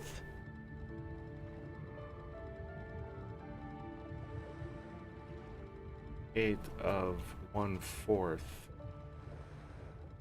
Yeah, it would work both ways. You gotta divide it by 4.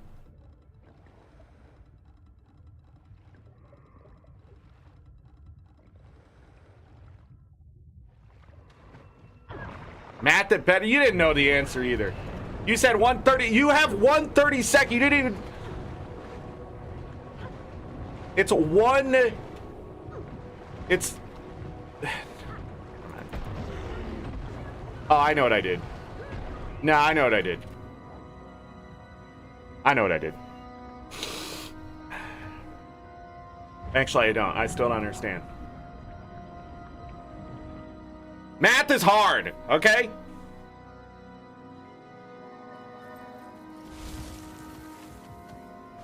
Math is hard. It's logical and rational in a world of no logic and rationality. I remember when they're like, today we're going to learn imaginary numbers, and I thought the teacher was kidding. And then I read further in the book, and I realized the teacher was not kidding. In a few weeks, we were going to learn about imaginary numbers. Some mathematician out there was just sitting there going, huh, what if this number isn't real? That's what they do in fucking math. They don't just sit there and go, 1 + 1 = 2.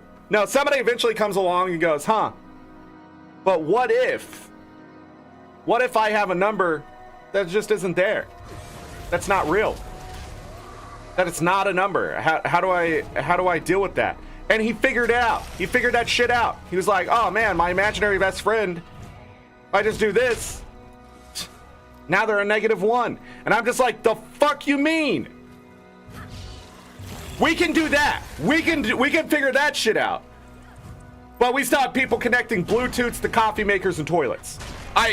Humanity is just all over the goddamn place. Education? What's the point? Damn it, the government's right. Again. I hate when the bad guys are right. Fuck.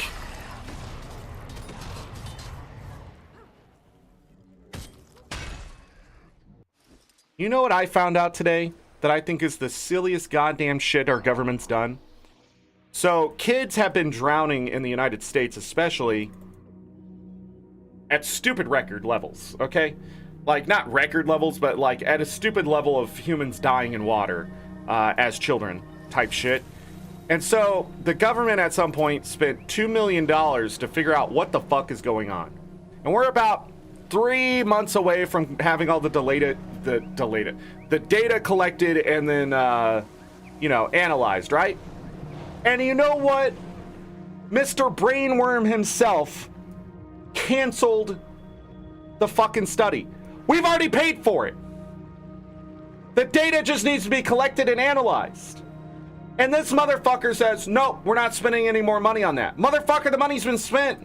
All right, we know why kids are drowning more now than we ever have. And your response is, fuck the kids? Let's not figure this out? That's how I know the worm has control. They don't want the kids to grow up and figure out how to kill the worm.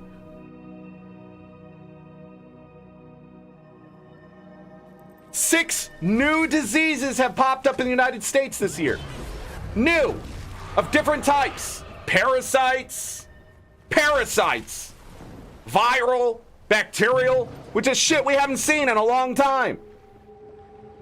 And this man's canceling, why are we figuring out why kids drown? Can't parents watch their kids?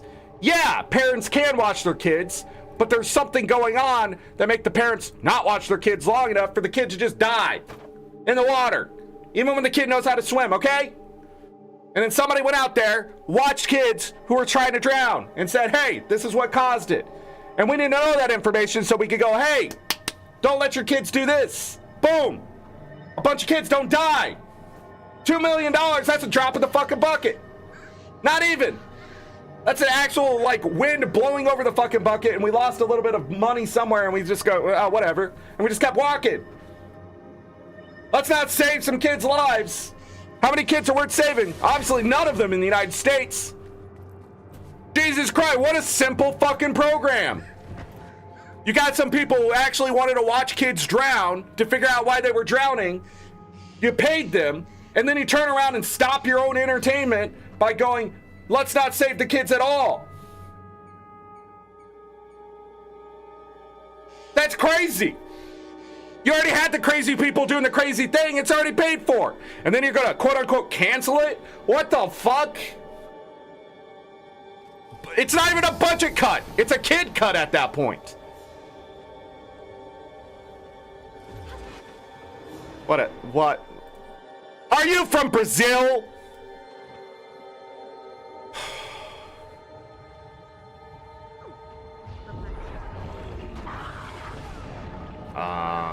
I could pull that salmon to me?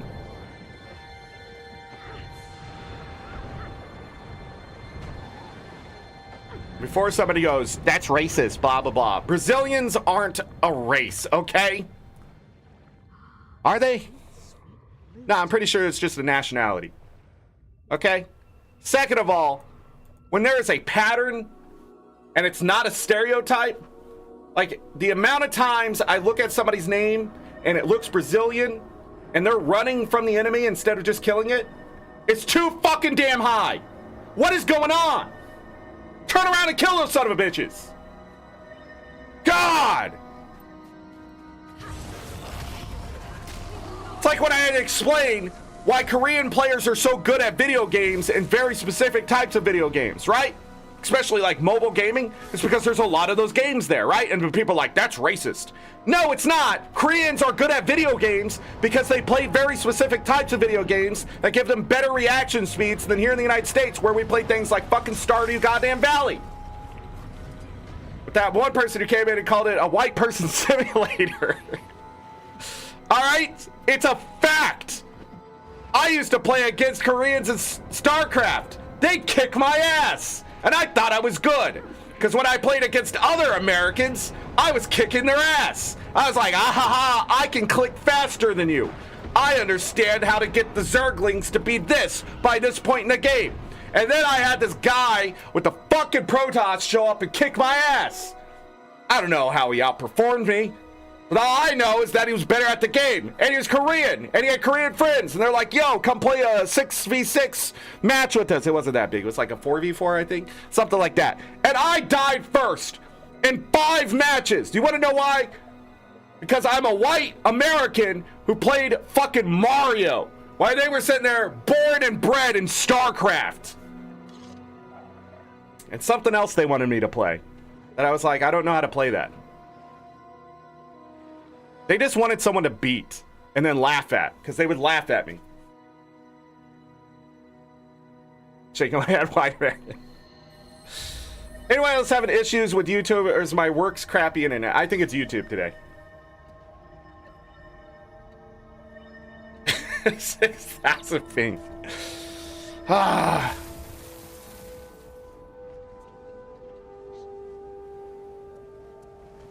Yeah, the chat is like technically a separate browser from the video. But anyways, there was this guy in World vs. World last week who was talking about, or 2 weeks ago or some shit. I don't know, he's plat. It's plat behavior. Oh my god, they're dead?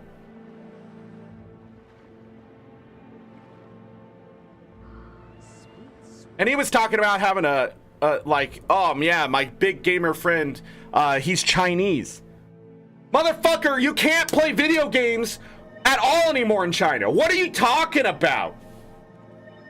The fuck? Oh, my Chinese friend's better than all of you? That's great. That's great. Big doubt in this day and age, okay? Because first of all, if that guy is freaking under 18 or under, he could only play video games like 2 hours a week. He fucking sucks. He's got to be a savant of goddamn video games to be able to keep up with my fucking ass, okay? Because I'm playing like 60 goddamn hours of video games a week, okay? And you're sitting there bragging about your Chinese friend. I'm glad you have a Chinese friend. I'm glad you're reaching out and teaching people how to like be international and connect and get some fucking culture in their life. But don't sit there and brag about your friend being Chinese and how he's all better than everybody else because he plays Guild Wars 2 on the Chinese servers. Okay, he's only got like 4 hours to play a week, because if he does anything else, China's gonna throw him in fucking jail or some shit, or put him in rehab or something, because that's what they do over there. There ain't no freedom, okay? Don't sit there and pretend like your Chinese friend is somehow gonna kick the ass of like 60, 80, 90 people when some of those people are Chinese! Mine. All mine. And then he said he was plat in League of Legends like it was some kind of symbol of hope. Jesus Christ. What plat behavior. I'm plat in fucking League of Legends. Oh my god. Being plat in League of Legends is a meme, buddy. It's a meme. When you become plat in League of Legends, your life is over. You're just stuck there. Or you go back down. There's no rising above it. You have to have nepotism and skill to get out of that fucking rank. Getting your little diamond, and then you're like, oh man, I'm a diamond person. But you know what isn't plat behavior? When people get into those higher ranks, they don't even tell people. You wanna know why? Because they're too busy playing League of Legends to avoid being in fucking plat. What an idiot. What an idiot. he spent like 5 minutes evolving as a human being, he would realize the shit he was saying made 0 sense. And maybe he was being a troll. Maybe. But boy, did I get him to whisper me. The saltiest fucking whisper. Got right under his skin. Did we ever beat Piss Boy? I don't know if we ever beat Piss Boy.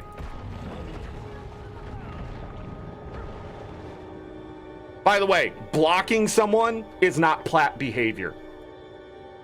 Blocking someone is freaking beginner behavior, okay? When someone tries to call me out for being a piece of shit, I just go, correct. It's League of Legends. We're all pieces of shit here.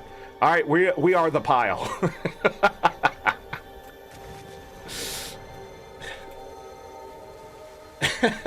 YouTube is a multi-million-dollar company. Cut them some slack. What are you talking about?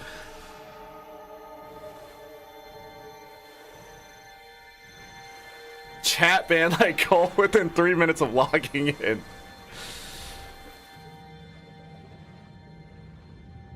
Look, there's colorful language, and then there's like whatever Cole's doing, which is the Skittles of language.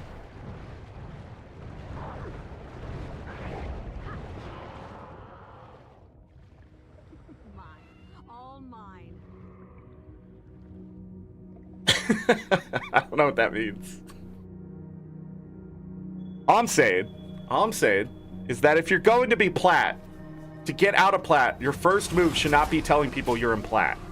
Your first move should be shutting the fuck up and getting the hell out of plat. One way or another. Okay? Then when someone asks, hey, do you play League? You say, no, League plays me, because that's just the truth. You're getting played.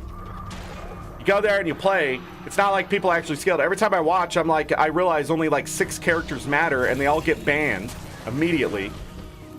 So nobody ever can play like these 6 characters. And then everybody just picks second best in slot, and that's it. There's always somebody with like, what is it, like Teemo or something? They're always like, oh yeah, and I love this character, I'm great at it. No, you're not, okay? The last great person who at it said it sucked after a certain point and never went back. So I'm gonna just have to assume that best player in the world was correct. Not you, Gold. Some people just hold on to hope, you know?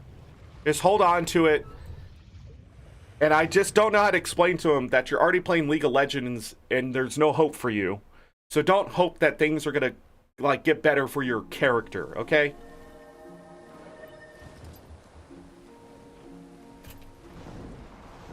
Then I'm seeing the same behavior in Marvel Rivals, and it pisses me off. People are like, oh yeah, they're just going to end up selling skins and sexualizing the characters. But look at Marvel Rivals now. Mr. Marvel Rivals. Oh, what a great game, blah, blah, blah. Dude, I don't see any character in there not having fan fiction, okay?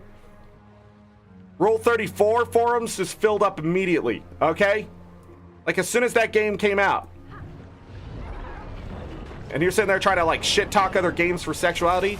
And then they came out with the beach stuff, and I'm just going, respectfully, let me look at that. Respectfully, putting it in a folder. I mean, what? The devs know what they're doing. And you know what sells? Hot characters. Nobody likes ugly shit. And if you do, you're fucking weird, okay? First of all, you're fucking weird. If it doesn't look human, it's not, probably. Okay?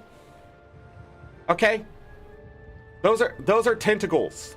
Do not see that as opportunity to expand your horizons in a very specific area of your life. Because it's going to expand something, and it's not going to be your horizons, okay? That is a runaway moment that you are confusing, okay? Darwinism at its best. A lot of people are lucky we just don't go out in the wild anymore. I mean, they wouldn't survive. It's like when people are like, oh my god, this baby animal, it's cold, blah, blah, blah. No, it is not, first of all. No, it is not. Okay, it's warmer than you are, first of all. Second of all, even if it was cold, that's a baby fucking bison. What are you doing? They're putting it in their SUV to warm it up.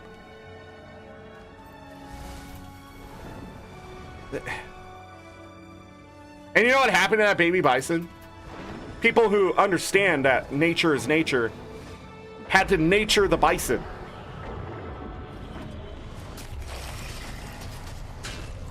Like, the herd will not accept the bison anymore because they're gonna think something's wrong with the bison because humans tried to take it. And so, baby's just gonna starve. There's only one choice. The wolves are hungry, let me tell you. For about 5 minutes that day. Because then the ranger had to put down the baby bison because you tried to put it in an SUV because you thought it was cold. Why are you allowed to go outside? When people say, go touch grass, I just want to tell people to stop trying to touch grass. Because obviously you're touching a different kind of grass, and that grass is making you think things that just aren't true.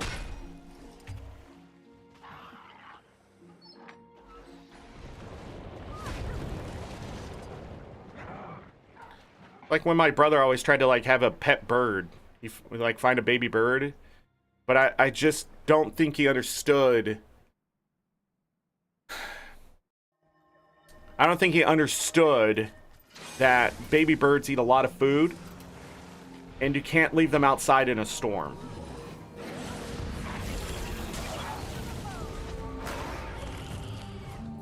Now think about it. My brother had a lot of pets. That didn't really work out.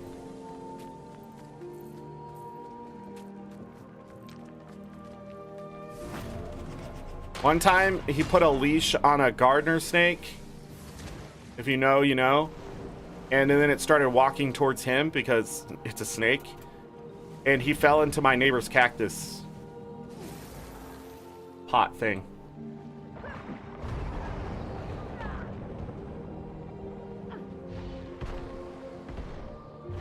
Because he wasn't watching where he was going. He was backing up.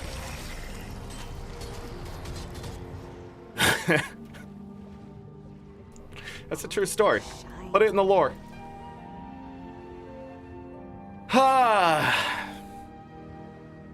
We go again.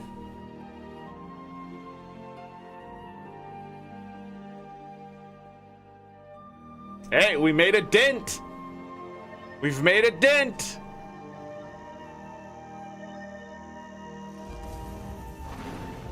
I mean, we're 4 gold per hour faster. Why am I getting pinged?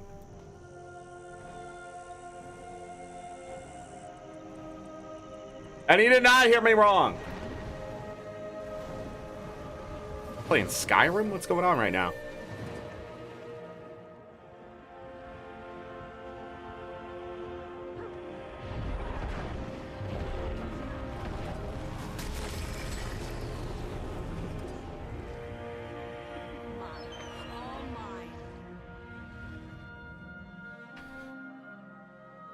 Ugh. Did everybody have a good Labor Day? Hope everybody had a good Labor Day.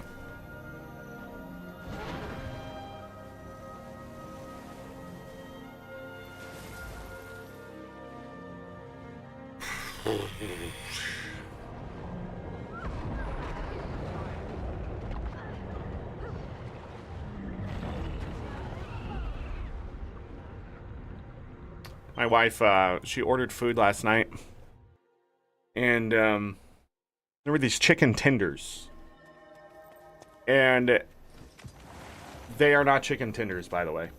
They're beer battered, just chicken breast. It's just fried chicken breast, and like, you know, chicken tenders are, you know, long, thin, right? No, these are like chicken breast. Beer battered, fried. They are stupid good.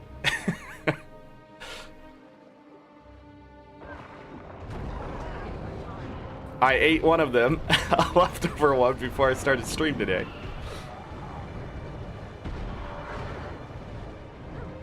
But they also, so before they beer battered them, it's really obvious that they seasoned this chicken with like Cajun seasoning. It is some really good freaking chicken tenders. Oh man.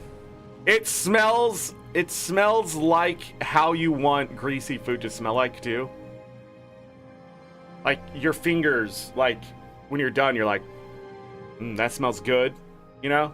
And then like, you shouldn't do it on stream, but you're showing people. You gotta show people. Oh, we got on a new IP.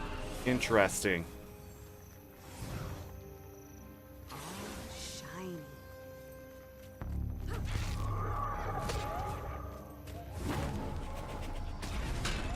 People are doing triple trouble.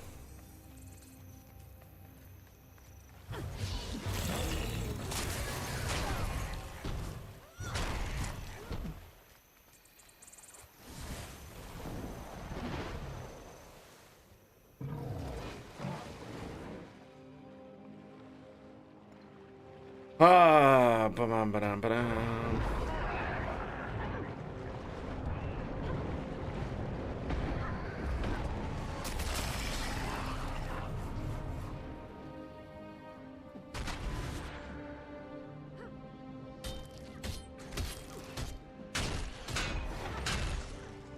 Where the hell did that one come from?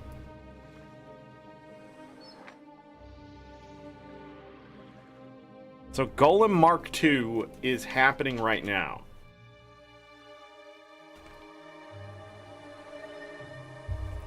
Do I stop and get the stuff for Golem Mark II? How many people over here? Yeah, I guess so.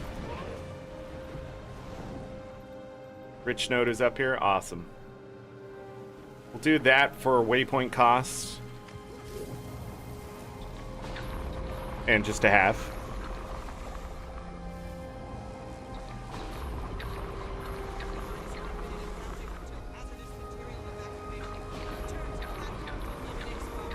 Let me switch to whoops, Scourge really quick.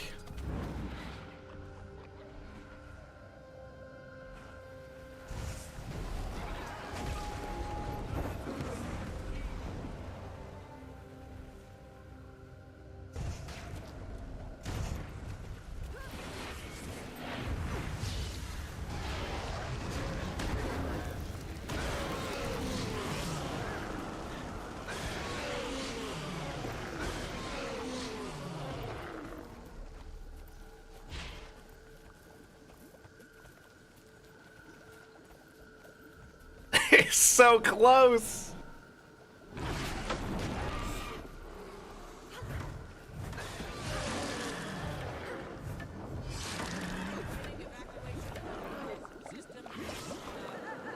It's the third one.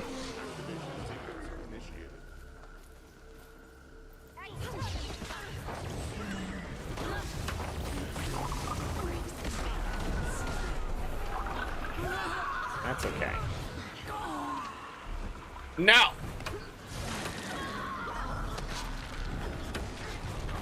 All that money.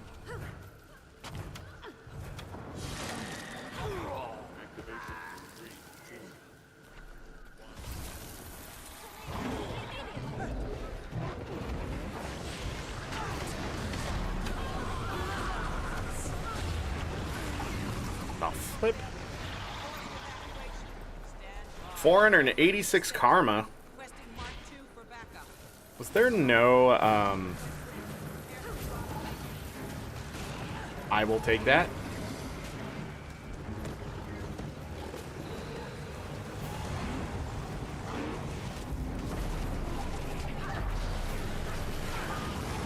The Decades enhancement gives plus 3% to all stats. And then 10 of just everything else. So I'm going to lose a bit of magic find, but you know, what are you gonna do? People are gonna die over here. This person's dying. This person's dead. There's nothing I can do. They're too far away. Just kidding!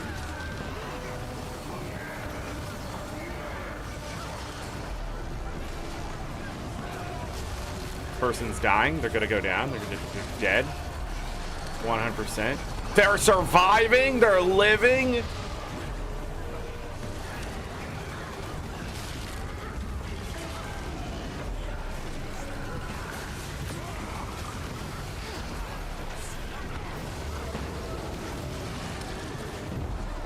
Ooh, that sucks.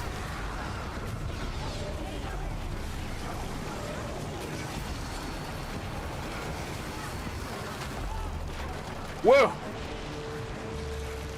Get out of there.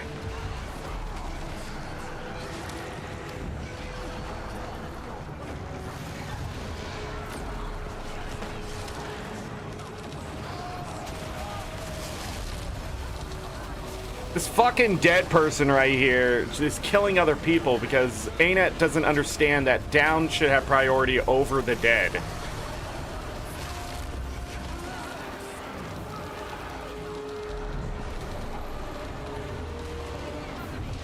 Like, more people die in this game to dead people not getting the fuck out of the way. Like, I'm still rezzing a dead person here.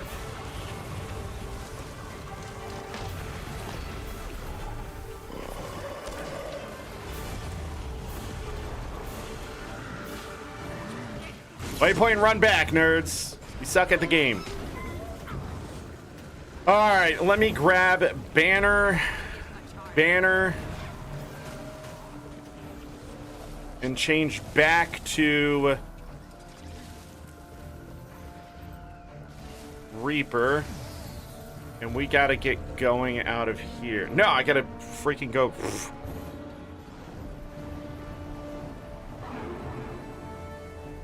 I'll worry about that stuff later.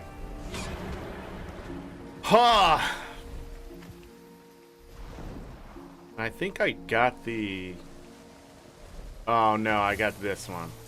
Which I think is still worth money? No, not anymore. It was at one point. If you get the exotic one, it's worth some money.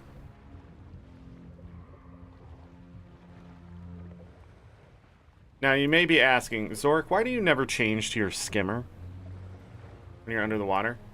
And the reason for that is because I'm lazy. And not in a good kind of lazy.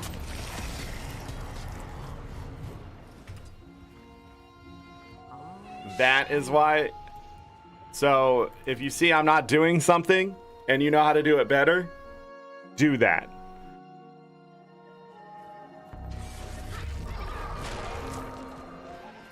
But I also have increased swim speed from doing all this, so...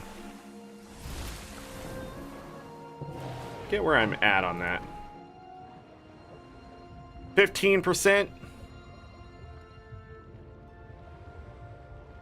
Right? Plus account bonuses? Whoa! That thing almost got me.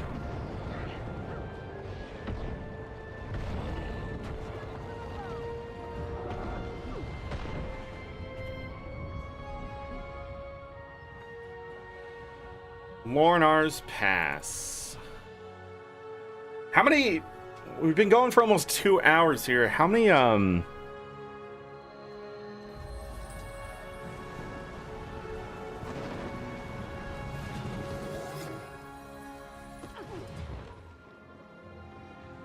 Oh, this will be our 5th or 6th. I think it's our 6th run. Not too bad. Going by pretty quickly.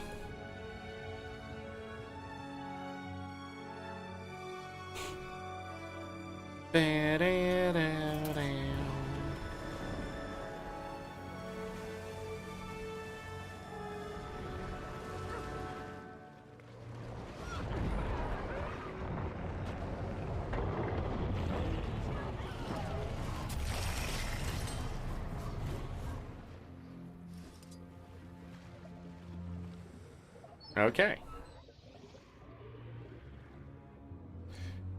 We've been getting pretty lucky here in Frostgorge Sound. None of the waypoints I've taken have been contested. Probably now that I opened my mouth, but...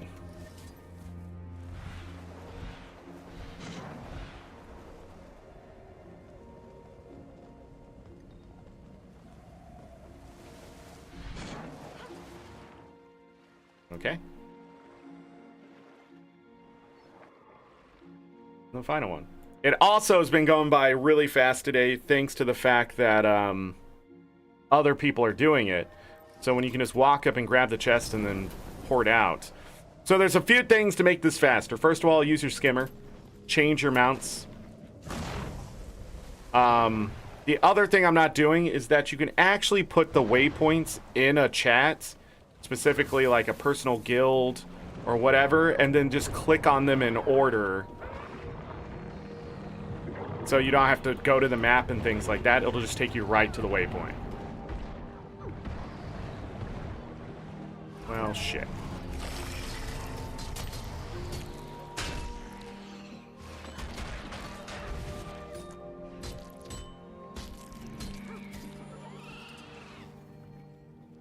Does he cripple you multiple times with that? That's stupid. All right, we do it again. We gain 30 extra. How are we looking? Still negative 25 gold, but we're down to 668 in negatives. We started at like 718. It takes about 7 minutes for the API, or a little quicker than that, for it to catch up with everything.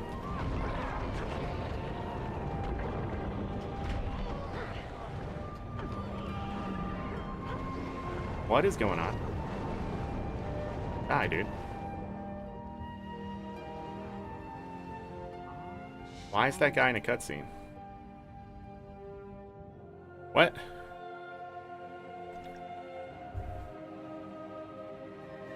Oh, because it's pointing him at the next one. Oh, yeah, and that, too. You double-click the key, it'll show you to the next one. But if you notice, I'm not taking the waypoints and stuff. So it's one of the big reasons why I don't double-click the ornate rusted keys, usually. It's good if I miss something.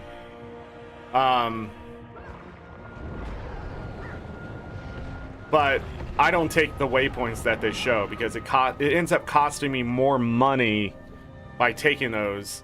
And we're talking copper. We're talking like 3-4 copper at a time. But when you do this like 100 times, it starts to add up, right? Like back in the day, I used to bankrupt myself simply by waypointing. It was also weird back in the day to have to tell people, like, you need this much silver to do the farm with me when I was doing a farm, because we were waypointing and people would run out of money waypointing. But now I'm just finding 2 silver, 24 copper on the ground. It doesn't really matter, does it?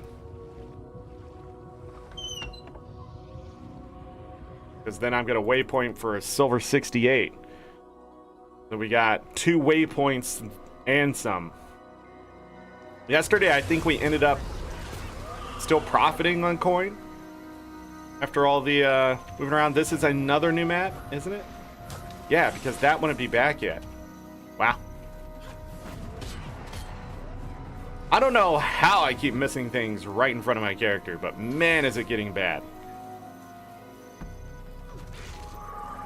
Maybe the attack isn't going off.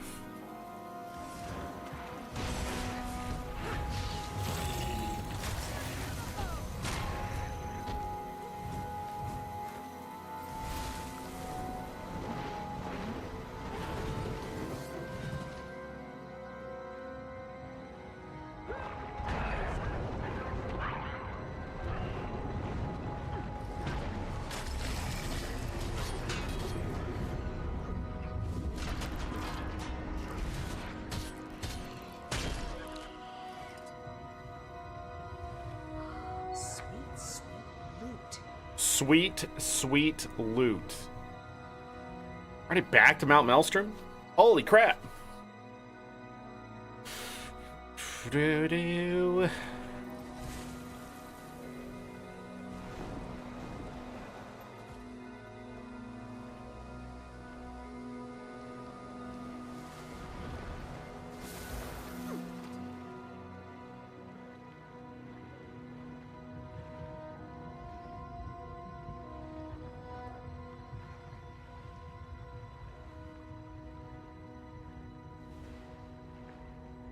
Still don't know if this is the fastest way. I don't know.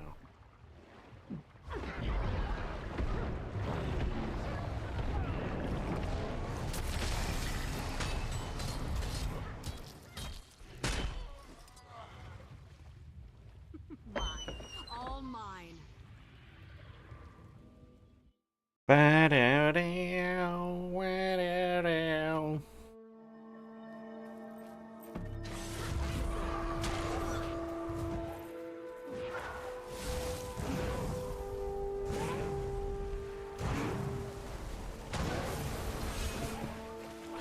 a waste of time.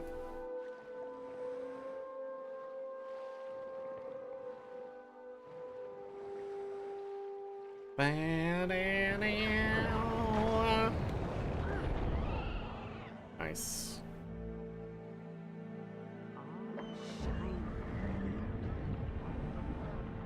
Freaking cripple lasts forever. Character was trying to attack a crab because I used that skill too. Which is stupid.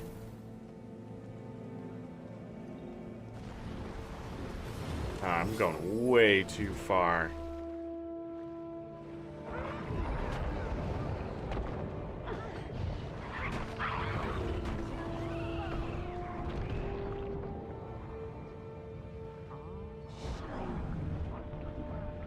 Snowden.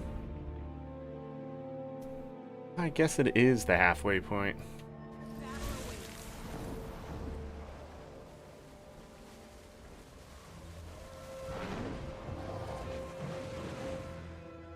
I am way too far again.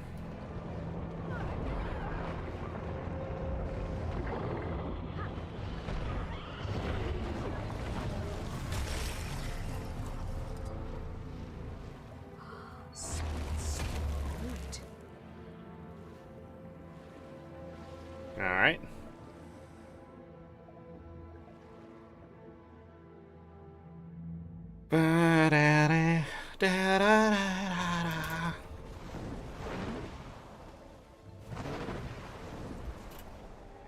Hollow Knight Silk Song.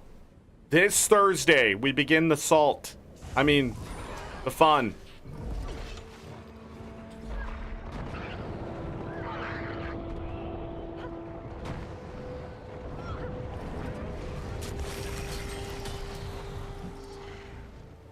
My favorite thing about watching other people play Hollow Knight right now is just how freaking bad they are at the game. Like when I played through it last October, like we were one-shotting bosses and stuff, but like watching people who are like, man, I haven't played this thing in 8 years, going back and playing it, and then like watching Hornet beat the shit out of them. It's just like, that's rough. And then it takes them like 5-6 tries to beat a boss. But the entire time you're watching them just make like very amateur style mistakes, you know? Like, don't jump there, just wait, just be patient, just time the hits. But like they can't because they're so like, this is a hard game, this is a hard game. And they have it in their head that like this is a boss and it's meant to be hard. But it's like, it's not. It's not. You're in your own head. You're making mistakes because you're trying to predict something that you need to react to. Or they're like, they're a first time player. This is also more. This is more of a favorite thing of mine. Is where they're just magooing a fight. So they've never seen the boss before. They're fighting the boss, beating the boss, and just like constantly dodging by accident. I just love it. They forget that they can heal and stuff. Oh, it's so great. But like, I love the magoo. Just magooing into something. Like, what is this? Success is what it is. And then people in chat get mad. They're like, are you kidding? Took me like 20 tries to beat that boss. Yeah, but this is a gamer, obviously.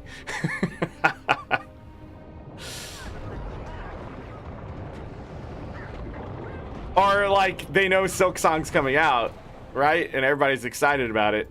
And then like I was watching one streamer and she goes, "Oh, it's her. It's the character from the next game or whatever." She goes, She was like, "Hi, friend," or whatever, and then Hornet runs off. And then when she has to fight Hornet, she's like, "No, we're friends." The entire fight. She's like, "I don't want to hit you."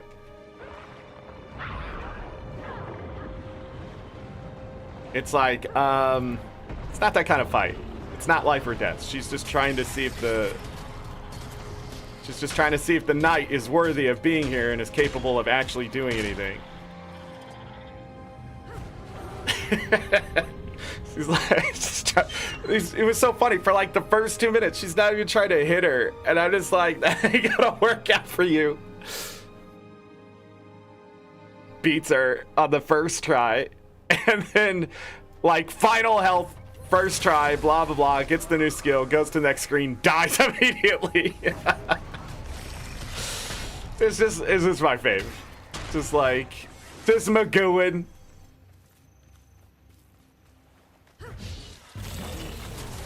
I've always thought the Hornet fight is a great introduction to quote-unquote harder bosses, but like pattern-oriented bosses especially, because she's so fair with the way she does things.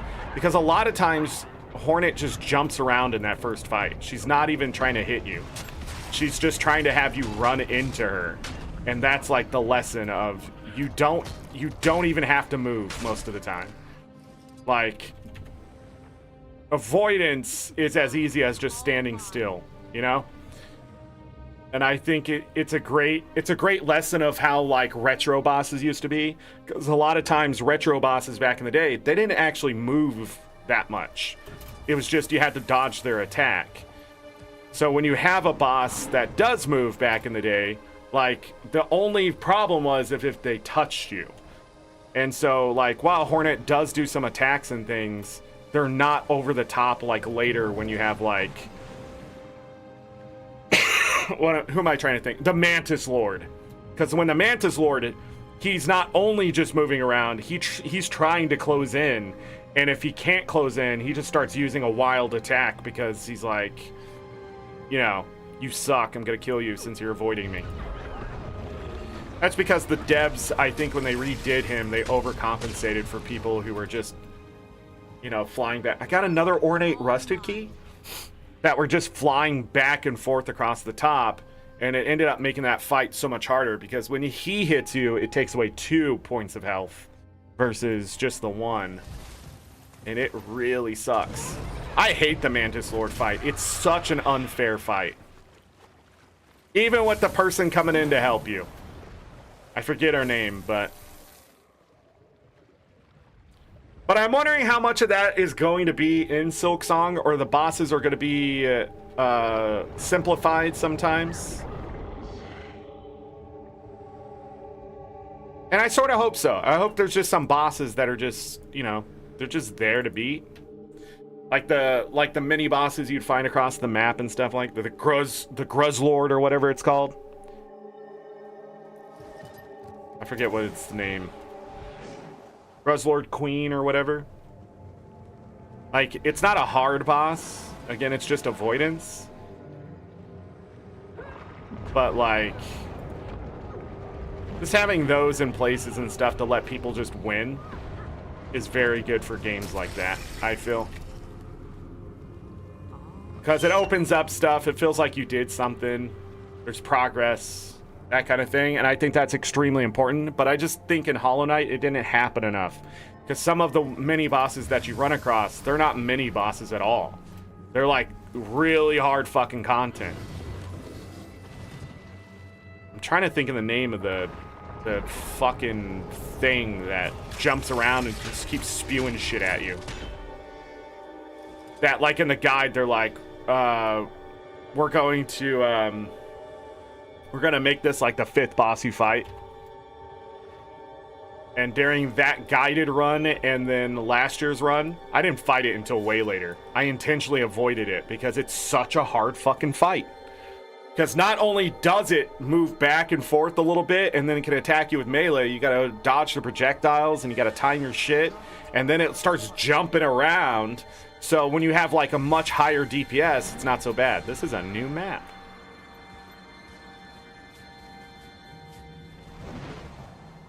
Was it the Ma something? Can't think of the name of it. But I haven't felt the hype of Silksong either. I think I'm more excited just to play a new game. I think I've said that before, but like, it still hasn't set in that I'll be playing that on Thursday.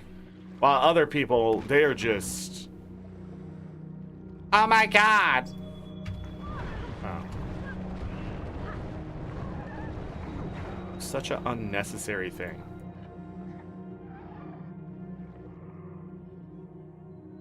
I don't know. I just hope the game is just well polished. I'm just tired of games not being polished. And it seems so from everything that people shoved in front of me, that the developers spent so long in the game and were so quiet about it because they were just busy making the game right. And I hope that really is the case. And I feel like there's going to be accessibility options, and they just don't want people to find out until day 0. Like right as the game is releasing, because as soon as that game comes out, there's going to be a data miner. It's going to be the data miners, and then there's going to be a people looking through the options going, oh, there's a difficulty setting, blah blah blah, gatekeep. Those elitist fucks, they ruin video games. Let people play on an easier difficulty, please. And let me tell you, platformers are not easy games. Metroidvanias are not easy games. The platforming is hard. Moving your character around, getting the right position, doing the right attack, that shit is not easy. That's advanced fucking gaming shit. And a lot of us born into the trenches of that, like, we just don't feel that. But just because, like, that's all you play and all you've ever played does not mean that's what people are used to. But video games can be accessible, and people can learn how to play that shit. So I'm really hoping that this time around there is a difficulty setting to allow people to actually just beat the game. Maybe not get the best ending or whatever, the true ending or whatever people think. I like multiple endings too, and the way they did it in Hollow Knight, because we don't know which one was the true ending. Like, I guess we'll find out in the game, because they have to pick one, or they're just going to leave it ambiguous still, which I think would be fair. Everybody's right and everybody's wrong. If you don't know what the 3 endings are, it can't be the second one, right? Well, it could be, I guess, still. But the 3 endings are: the knight wins. Spoiler alert, the knight wins and becomes the Hollow Knight. The second ending is the knight wins, becomes the Hollow Knight, and traps Hornet with him. And then the third ending is he goes into the mind, the dream world, and takes on the god of the Radiance. And wins. And unleashes the god of Void.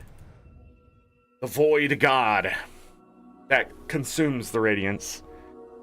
That one, I don't remember if it's technically a 4th ending with it, or like that's what happens. No, that's what happens. Because you do the same thing you do with the Hollow Knight, but instead of absorbing all the Radiance into the Void, you pretty much trap the Radiance in the Void to be consumed by the Void as an entity. Most people did not get that ending. I did not get that ending.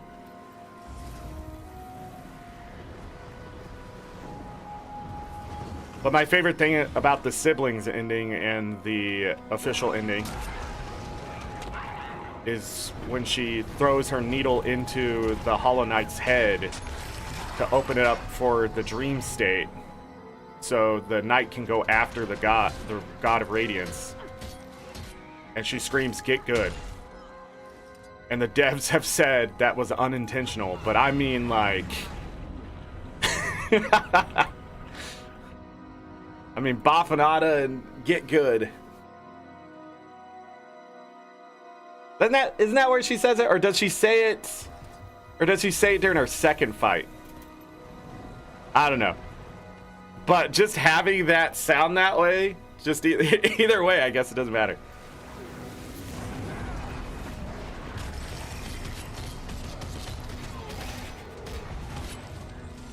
You're welcome.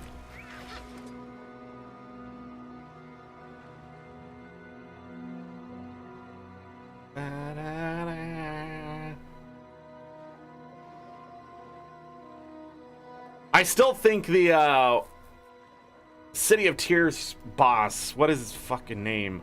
I still think he's one of the hardest freaking bosses to fight. Just all the fake outs. But as soon as I figured out, like, just stay on the right side, I freaking Circle of the Moon Castlevania that guy. Ending fight with Dracula. Just stuck in that one corner and just jumped to get out of the way of stuff. And just beat the shit out of him every once in a while. That's the strategy. I've watched that fight. I have done that fight probably 20 times over. And I've watched that fight probably just as many times. Never noticed that was the strategy until I was playing it last year. And then it just clicked. I was like, oh, it's just this. Because I struggled so damn hard on that boss.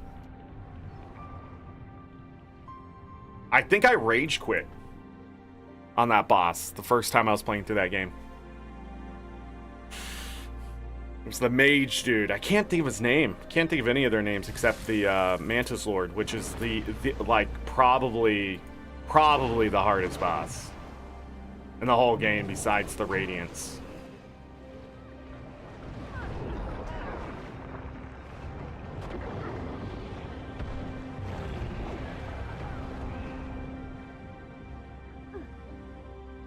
Nope. Didn't want to pick that up. Shiny.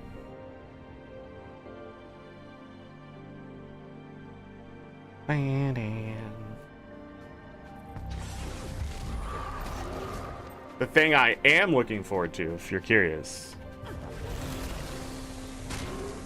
is our event on September 22nd to October 10th. Go over, follow me on twitch.tv/AngryZorric. Final Fantasy 1 through 10. Also, put your Prime sub in so you don't have ads when we get over there. Marathon run, one game after another. Once we finish one, we go right to the next.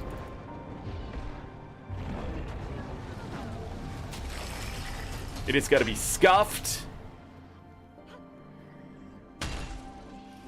It is going to be messy.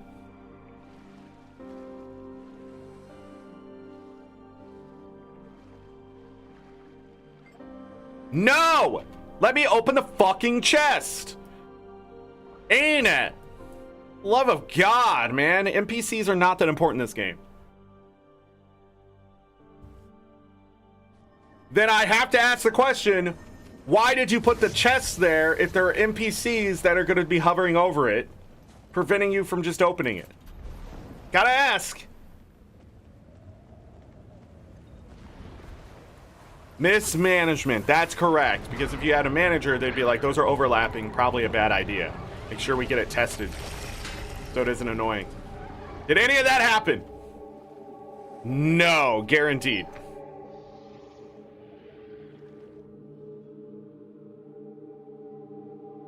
Guaranteed. Anyhow, Final Fantasy 1 through 10. I'm extremely looking forward to playing through them all. And I'm also looking forward to play through them all just to beat them.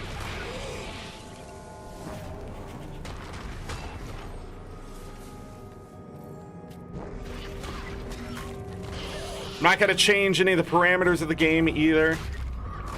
Unless I really need to speed something up. So, what that means is we're not shutting off encounters.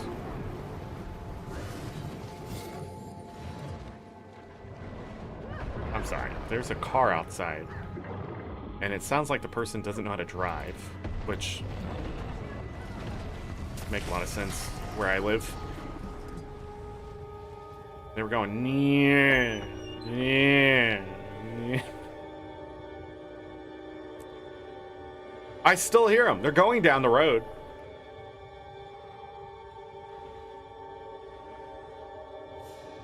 We go again.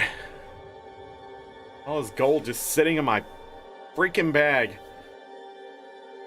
But Final Fantasy 1, I think is going to be really fun. I think that's only going to take us like 5 hours to get through. I need to find... Open these, sure. Where is... Where is those? Okay, let's move this stuff like this so they appear at the bottom. Okay, we got to open that up because that's towards the gold per hour. Tons of Imperial fragments. 148 rusted keys.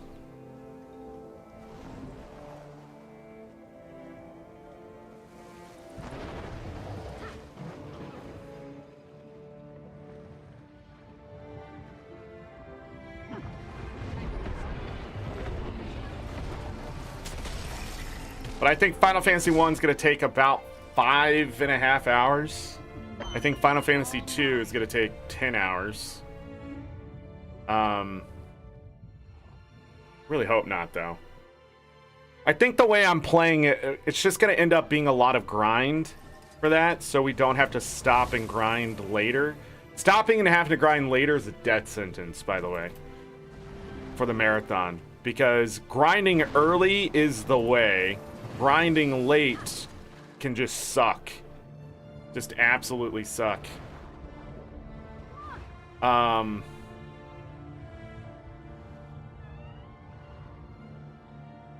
Fantasy 3, it's really going to come down to what I remember and also making sure my characters follow along the path better than I have. The last 2 times I've played Final Fantasy 3 on stream have not gone as well as they could have.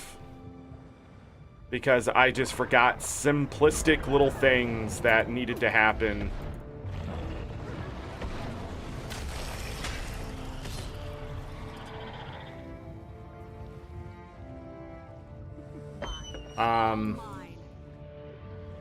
Like, you know, make them monks at the beginning of the game to quickly get through the content. Raise the job levels very quickly. After the magic area, make sure you have a thief.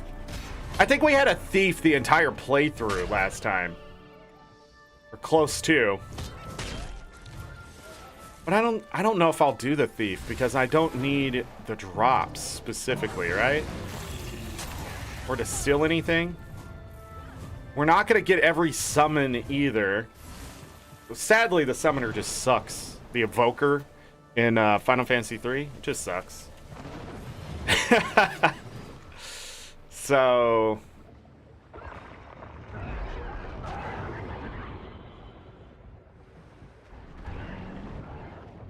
Oh, that guy's fighting him over there.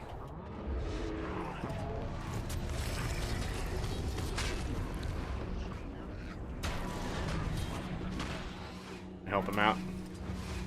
Get some loot. But yeah, after we do monks and red mages, I think I will adjust the mages to whatever. But I don't know. I don't remember how I finished the last playthrough. All I remember is that we were short on HP the time we got to the end because I also didn't switch them to black belts and train them 15 levels and a bunch of job levels. Black belts can actually solo the end of the game as far as I remember until the end boss because they just hit so freaking hard.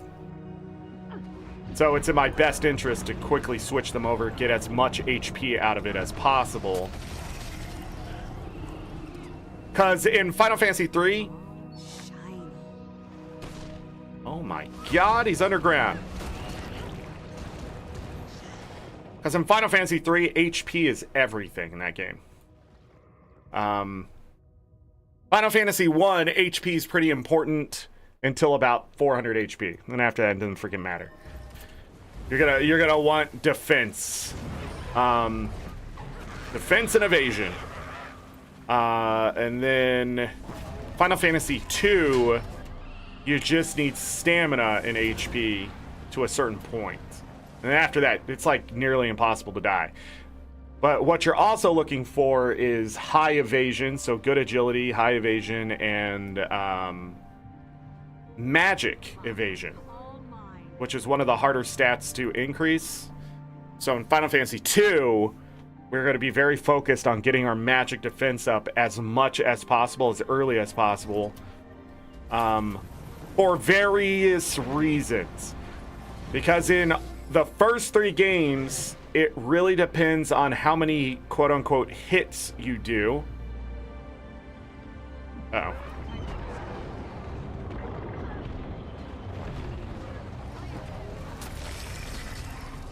Of course, that thing crippled me. But yeah, in Final Fantasy 3, what's really nice about the system is that you can raise job level to get more hits. But in Final Fantasy 1 and 2, it really comes down... Well, actually, Final Fantasy 1 is just straight up leveling and getting a certain amount of agility and strength or attack or something. I can't remember. I'll just be honest, I don't remember. I think they're dead, buddy. I think we killed them. But then in Final Fantasy 2, you can actually... It comes down to how many attacks of a weapon you do in a fight to raise its level. From then on, it gets that. So level 1, you get 1... I still think you get 2 hits or something like that, but it doesn't matter because it's going to level to 2 very quickly. And then from there, there's like some kind of... like calculation with your stats type of thing. But the most important thing is just to get the job level, well, the levels of the weapons up, which we're actually going to focus Guy this time in Final Fantasy 2. Final Fantasy 2, Guy's going to have a bunch of just weird freaking spells, things he can spam. He's going to constantly be spamming it.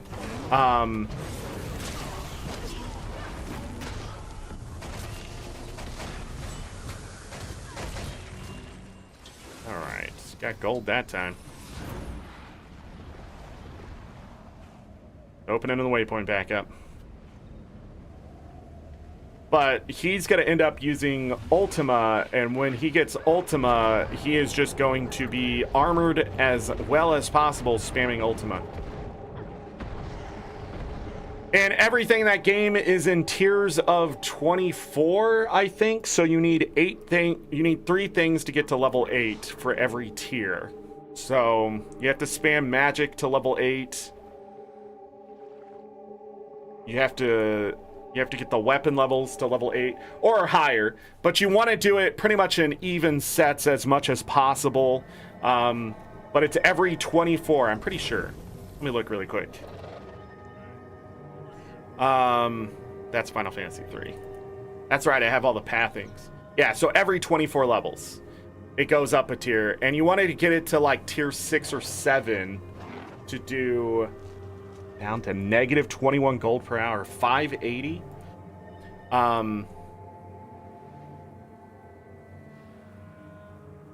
Yeah, so I'm really excited to see how Guy works out. Firion, the original Guy, and Marion, is that their names?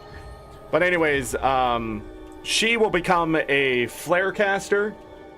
That's pretty much it. She's just going to use black magic the entire time. Usually I give her white magic too and give her Ultima. But I realized that's sort of dumb when I have Guy right there with a billion freaking HP to survive any hit. And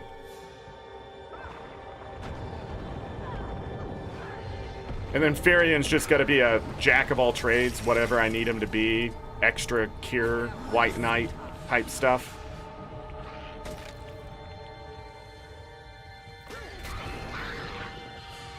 What face?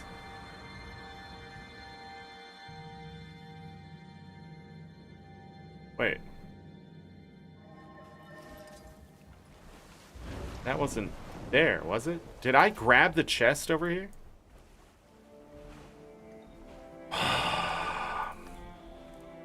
No, I didn't. I went to go look at that thing, distracted myself. No! It's fine. Yesterday, we spent like 40 minutes talking about things. So I think messing up for 5 minutes will be alright.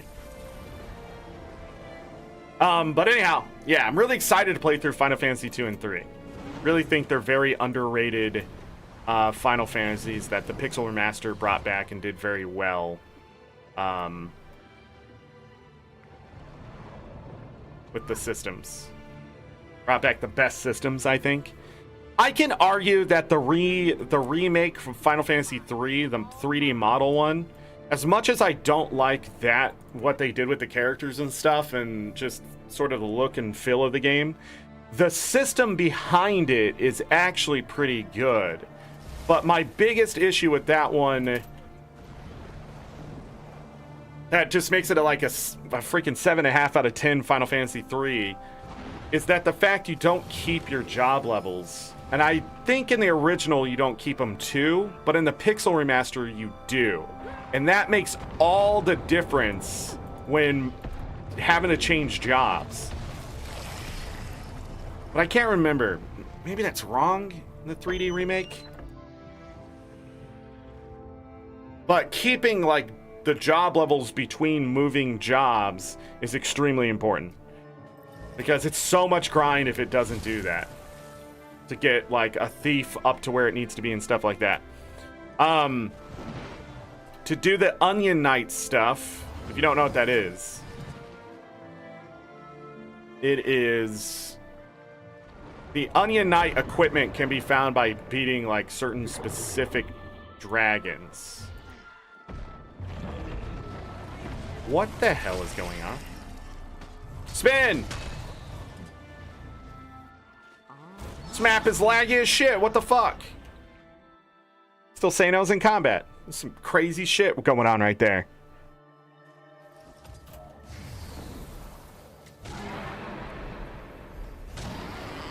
Oh, nice.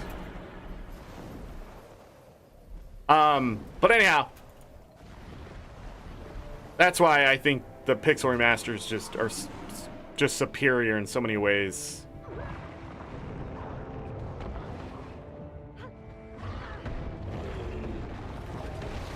I cannot hit jack shit because the game is lagging.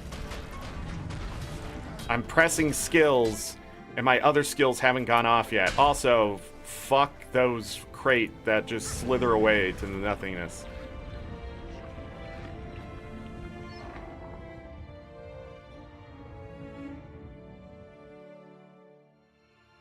But anyhow, yeah. I think we're going to have a lot of fun. Final Fantasy 4 and 6 are pretty straightforward. You're just playing through a story. We will grind a little bit in 4 because I had issues beating the in-game stuff last time in the Pixel Remaster. I didn't have issues when I 100%ed it, so I don't remember what those issues were. And the best way to avoid them is just to have higher levels so people have more HP. Final Fantasy V, though, we are going to cheese the fuck out of that game. And instead of me mastering everything, we're going to master specific stuff or get certain abilities so we can have freelancers sooner so we can just mess around in that game. If you've never seen me play Final Fantasy V, I will break the shit out of that game.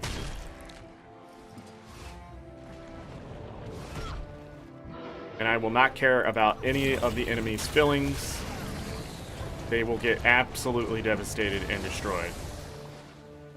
Will we grind the lances, though? That is the good question. I think that would take too long. What the fuck? How is one still alive? Hey, but he gave me some loot. Yeah, that's right. Now I'm starting to second guess myself because I missed that one. If you don't know what the lance farm is, eventually you can go underneath or into the castle. I can't remember. There's an old castle, and you go inside of it, and you go down in the basement, and you fight statues, which you end up fighting. And then you have to beat the statues because they'll destroy your party because you're sort of there before you're supposed to be. But if you beat them, you can get the drop of something called a lance. What the lance does is it attacks several times. Several times in a row. But if you have mastered a specific class, you can get 2 of them equipped on a character. And then they will hit several times in a row for 1 lance, and then several times in a row for another lance.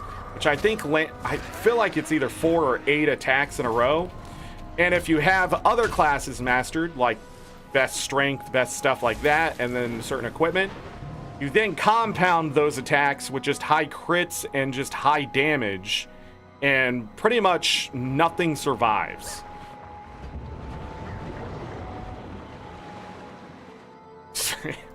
And I think we did that last time. There were some changes to Final Fantasy V too, like the ex-death guy or whatever. What is his name? I suddenly can't think of it. You can actually see him on the map, and I was just like, oh, this is how you do it by, you know, having... Hold on really quick.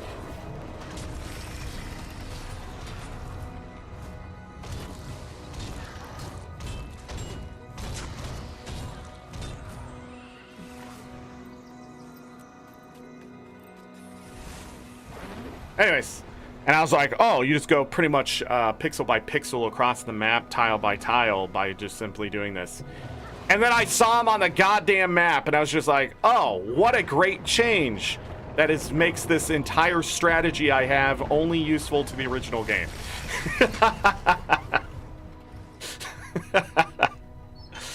And I'm glad they did it. Don't get me wrong. I just remember just feeling like so dumb that I didn't know that change had happened. Because you couldn't see it on the map in the original game, and I think Game Boy Advance too. But maybe Game Boy Advance was very like accessibility driven. So, anyhow,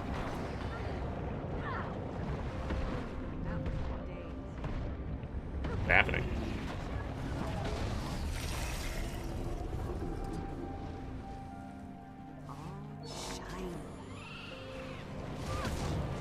The hell are you fighting a thunder shrimp for?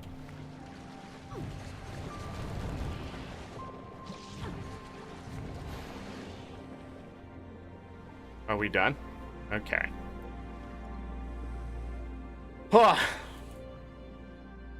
Fantasy VI. We're just gonna have to play it the way it has to be played. I am not the biggest fan of Final Fantasy VI. It is so grindy.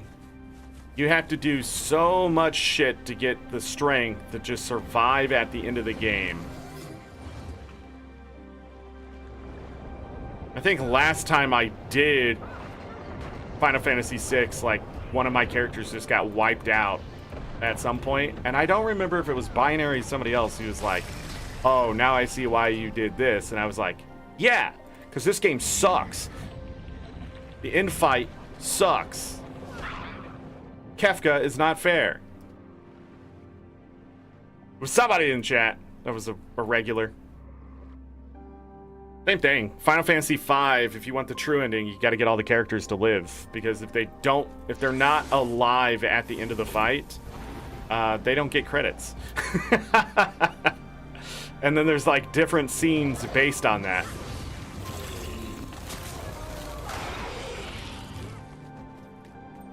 And it's such an RNG thing. When you're beating the bosses really fast, you just gotta hope the one or two attacks that go off at the end of Final Fantasy V isn't the insta-kill one.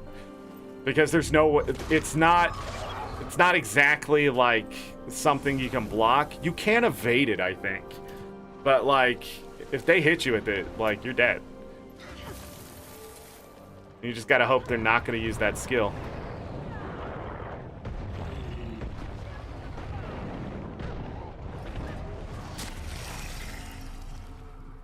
Is it just me, or Go again.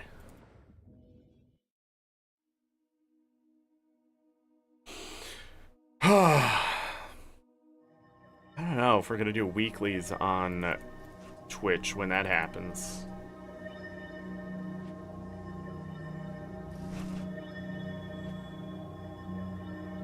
Where are we at before I do this run?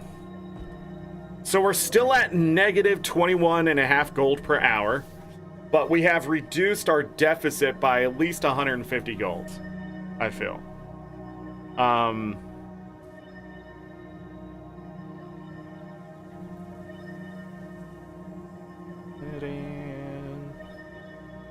Look at those research notes I lost.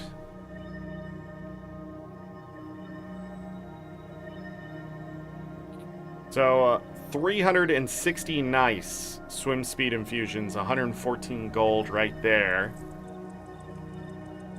This is from 0 to 369 today. So I should have 360 nice of them in my inventory right now. So there's a stack. And then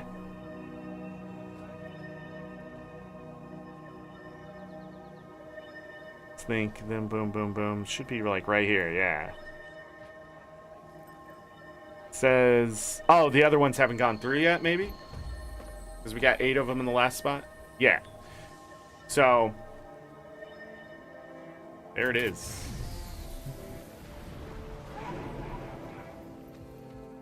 Money.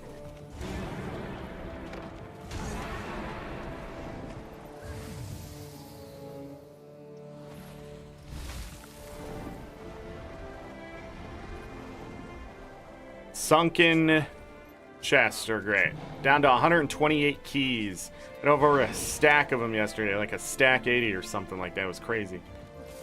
Stack 72. The last 2 days we have made, just through the sunken chest, probably close to 320 gold. The other things I did yesterday is just stacking another 300 gold on top of that, so we're talking about over 600 gold.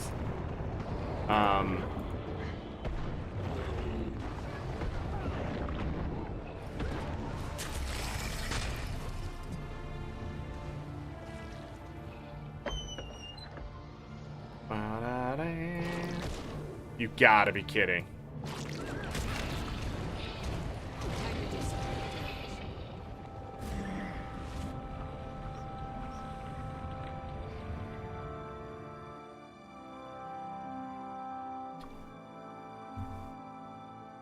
Dang, YouTube just sucks today. Are you all still buffering?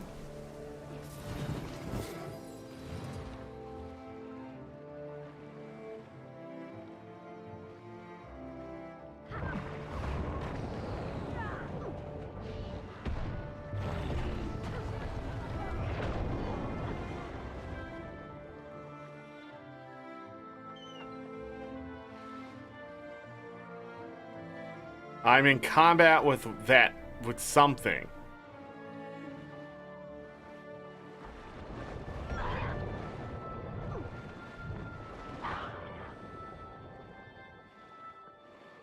It's like I hit it, but I don't actually hit it. It's so weird. Because it's not bleeding when I look at it, and it's not red. It would come after me.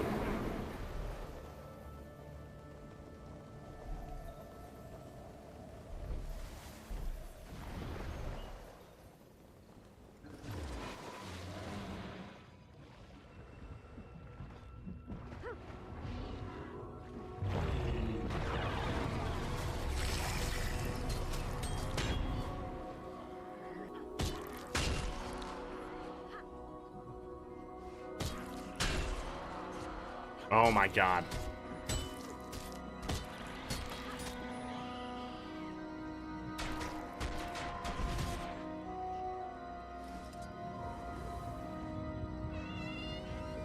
The hell's with the net?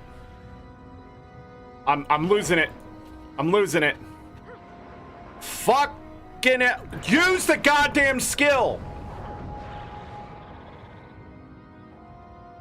Oh my god.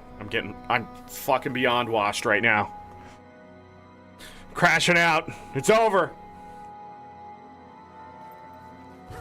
That's 2 in a row that put me in combat as I try to leave. Hey, we got some chicken.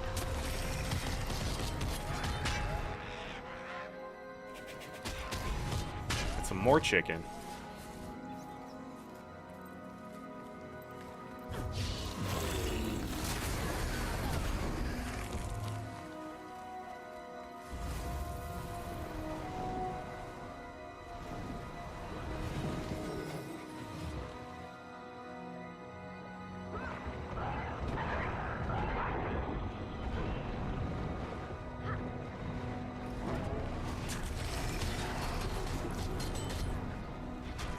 Why are you not being hostile?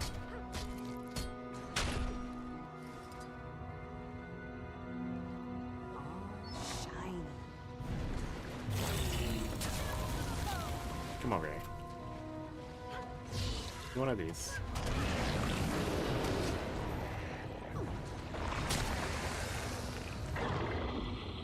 Okay. I just felt like they were gonna come after me or something weird.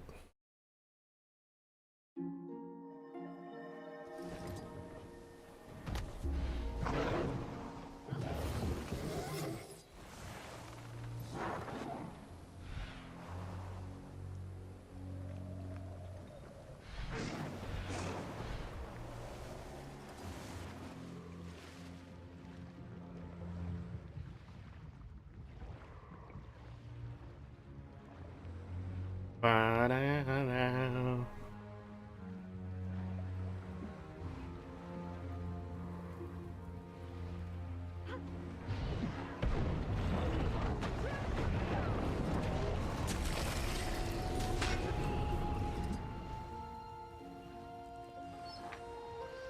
All right, that was easy. Too easy. Almost too easy.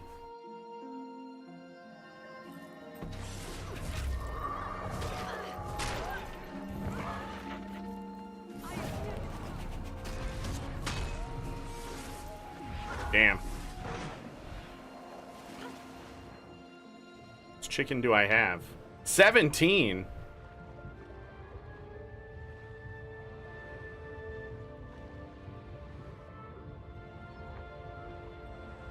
Get out of here. All right. Down.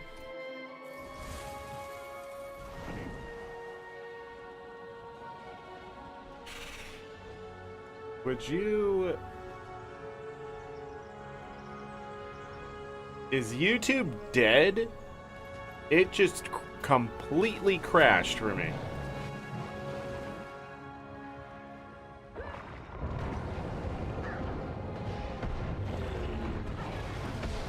OBS is still connected.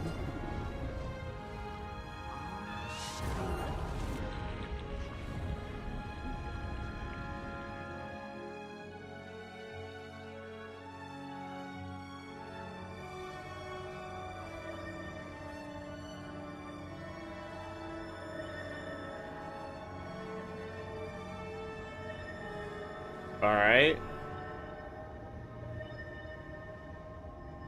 Can I go to my live show?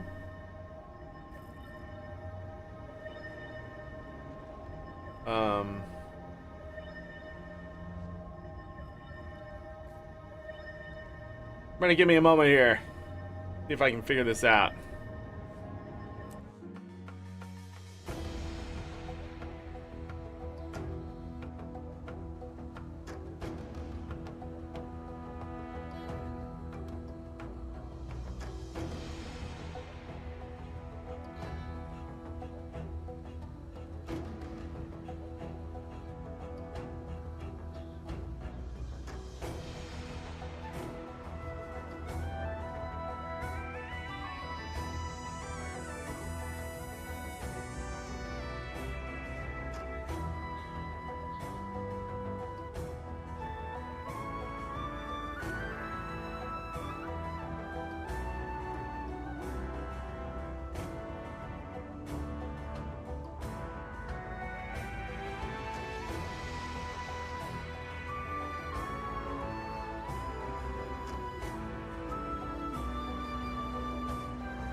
All right, YouTube cubes. I have not had a chat work since, and I lost some stuff too.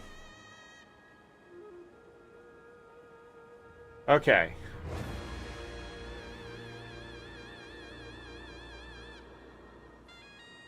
The last thing I saw in chat.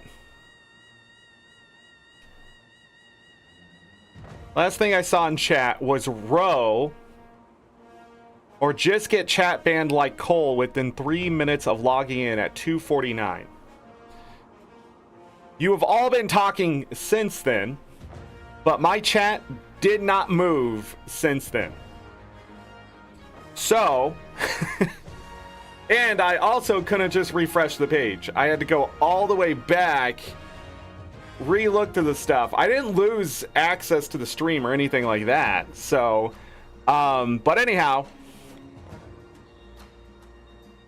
says I'm chat restricted until June 26, 2026, says Cole. After that, going for a record, Cole? Yes. I want the 3-year. Imagine trolling in chat and blocking people. That's crazy. Cole level band high bar. People need a fundamental understanding of how absolute dog trash they are at the game. Their $500 limited edition skins will no longer be limited edition. I find it so funny. Okay, but League Dev made Briar because he wanted to create a character about feet, then made her minor and a vampire. Birds aren't real, Zorric. All that was over an hour ago. I lost context. I got 2 maps done towards map comp yesterday. No key. From Dave's Hot Chicken? Bro, I got all your keys from my map comp. Thank you, says Remy. Hello, Remy. I think 4 out of 6 of my last maps gave me keys. Chaz says, nice, congrats, Remy. Ro, nice RNG, Remy. Chaz, you can hotkey your mounts to keyboard. I hotkeyed the main one Skyscale, Warclaw, Beetle, and Skimmer. Ro, yeah, I do Control F for Skyscale and similar for others. Diplomat, almost an hour ago. Have you found any good farm for that poultry meat? Yeah, I've showed it on stream before. But I didn't see your messages. And then Remy, 4 minutes ago now. The stream is still going, but I haven't seen any chat for a bit. Not sure if people are just being quiet. People are just being quiet because I stopped responding to people in chat because I couldn't see chat. So thank you, YouTube. I'm sitting there just talking to an empty room. I was just trying to make conversation. Everybody's probably like, he's not paying attention to us. Not true, everyone. This would have been great things for me to feel motivated.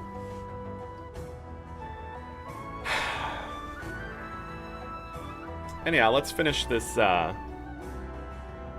sunken chest route right here. Ba-da-da-da. And now I don't know if YouTube stopped working again, so where the hell am I?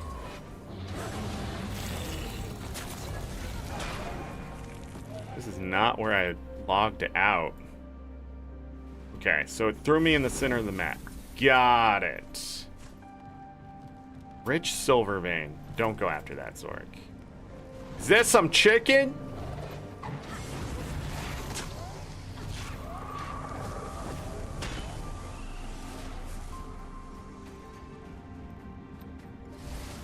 Where am I going? This way. No. Yes.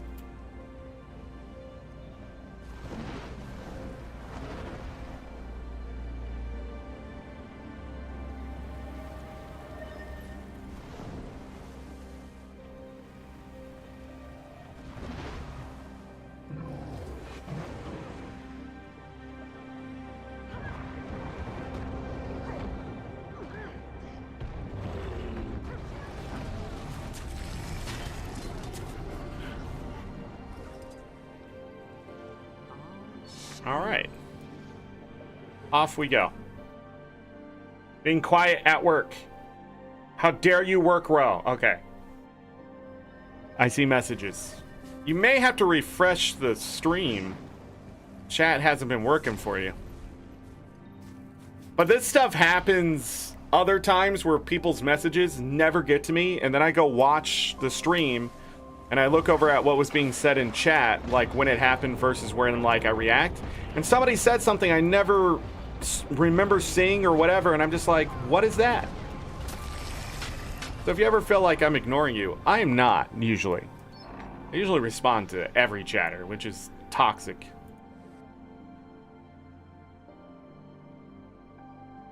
Not like you need a paycheck? Oh, then why are you working?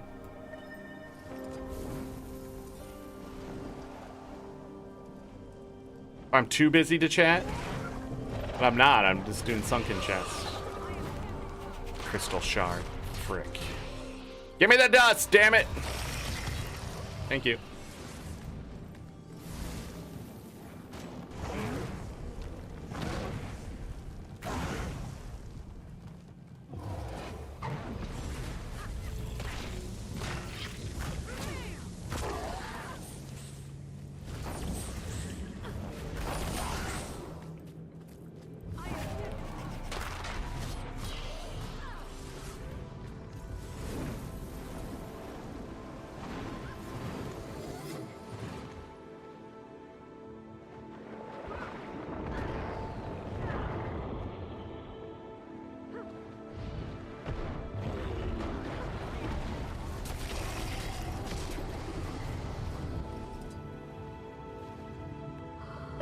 All right.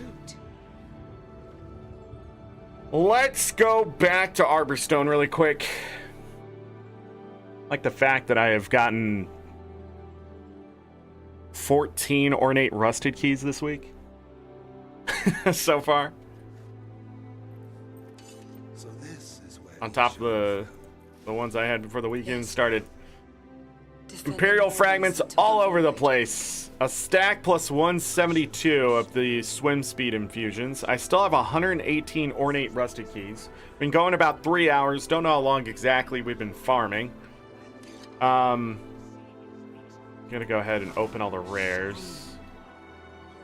Those. The unidentified greens are over a stack. I have some right here. Where are the other ones? Where are the other ones?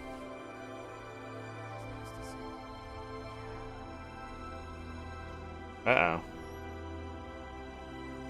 We're just gonna do this.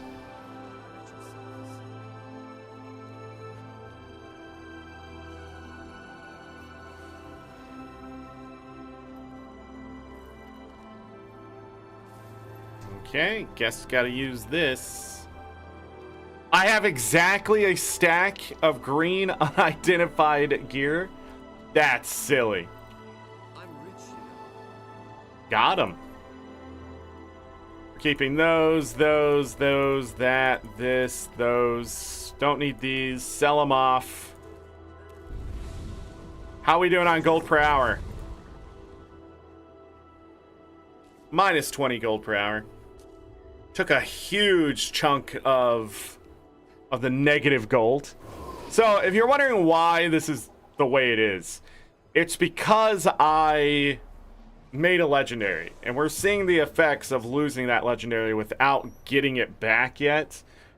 So I haven't made money back from doing that. So we have to wait it out. Let me do this to clear this out. Oh, shiny. The hell is that? How many rares do I have? 17 from existing, 16 ecto. Hit this button again. Go like this. All extra Imperial fragments. We can do some of these. Stack gone there. I am pretty sure. I'm not sure about this. I am pretty sure I've already done this today. So these are just extra Imperial fragments. At this point, put that away, that away. Pull these back out. Open them all. Let's hope for a lot of rares.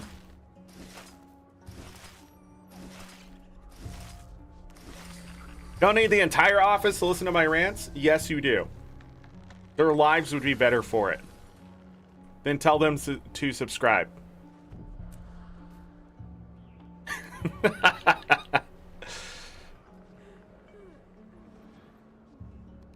All shiny. So much luck.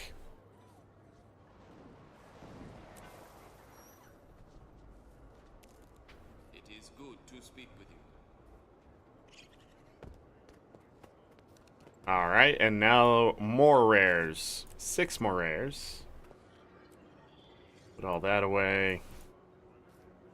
Luck into the bank. Cool, I'm gonna put this in the bank. Cool. Okay, and then we need to actually make profits liquid gold wise. So I need to go back in here and forget what the heck I'm selling.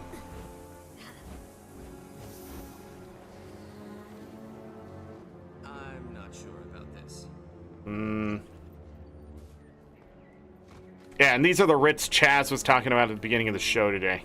For Imperial fragments, Imperial favors. There we go. Didn't you mess that up too?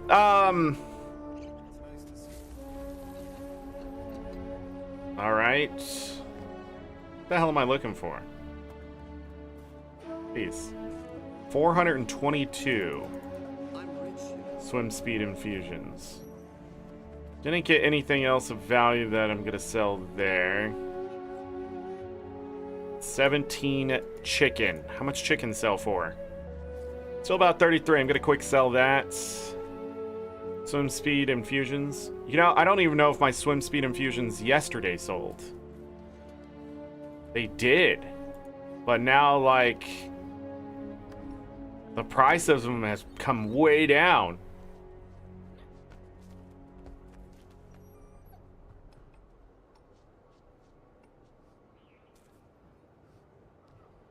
How much did I sell them yesterday?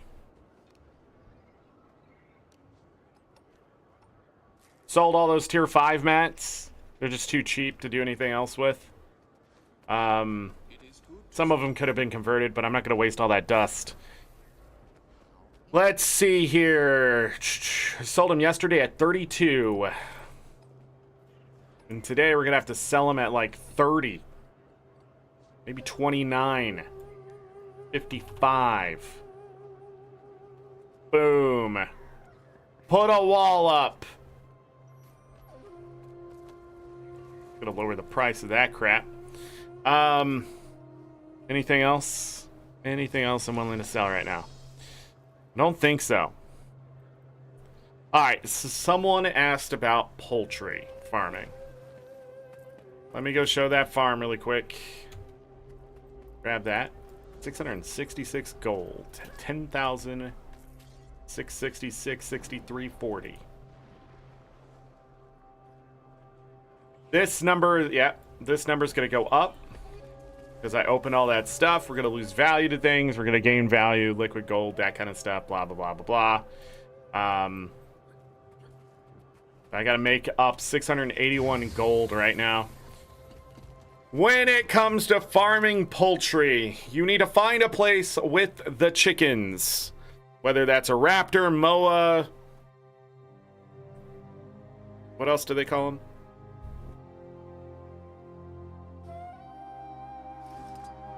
And I'm okay with the infusion price dropping. No, that's the whole point of showing these farms is people need to make, they need to make gold, or they need the swim speed infusions themselves. So, I don't mind people copying this farm because there's a limit. You can only get so many keys. So even if they do copy the crap out of me, it's not gonna make a big difference. Is it Iron Marches? Yes. So this is the same waypoint I was using for the sunken chest out here. It's the same waypoint that there is another farm right next to it, and that's the one I've been doing a little bit out here. So in this area, especially the South Shore Waste, I'm going to show this first. There's all these branded enemies that like to hit you with bleeding. It's really stupid. And you can kill them and get 3 silver, 10 copper drop, or this luminous dust. The luminous dust itself is worth a lot of money. And the great thing about the enemies here is that they respawn pretty quickly. I'm gonna res this guy. Luminous dust is worth 13 silver apiece. I just earned 26 silver in dust in seconds. Right? But you would spend more time out here farming. I do not see people farming this, even AFK farming, for some reason.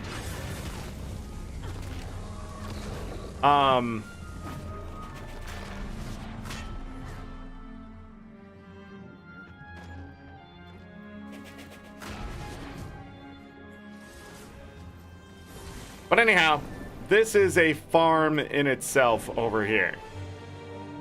Killing all this branded crap, getting the dust. Right now I'm not doing very well in the dust, but that seems to be a me issue, not an everyone issue. I don't know if it's these earth elementals just not dropping dust. No, they drop dust. You gotta believe, Zorric. You gotta believe!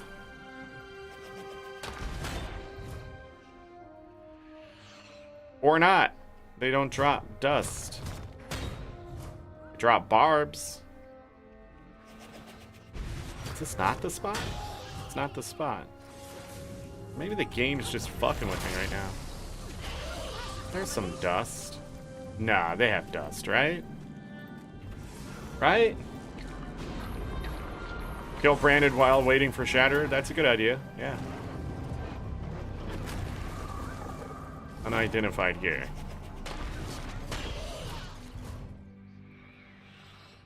But anyhow,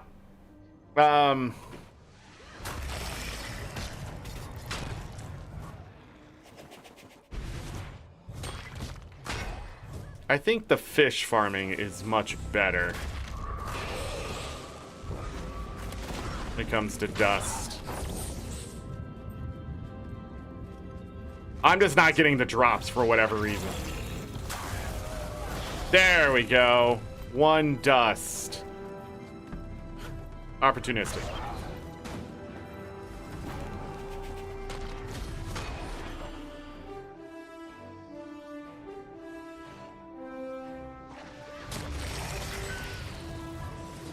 But watch this.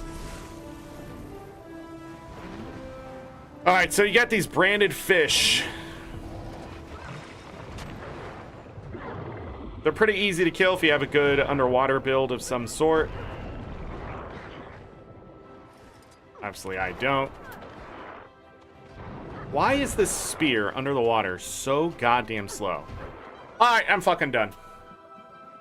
I usually get dust. A good 12 of them by now. I have no idea what the fuck the diminishing returns are doing. Also, fuck this char right here. Fuck this char specifically. The sentinel right here. All the char should just die because they're pathetic fucking pieces of shit that can't kill fucking branded. Okay? You have Soulkeeper out there destroying everything, but then every other char doesn't know how to fucking fight. You just sit there. The only reason Ritlock has ever been able to fight is because he has a legendary Sword of Myth. And even then, he fucking lost it once.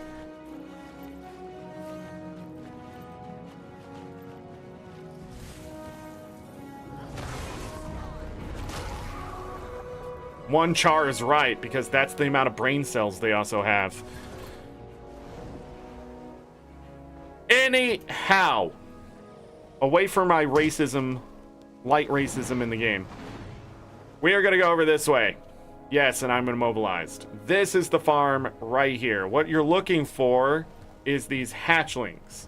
So from the northwest side here, you got all these raptors.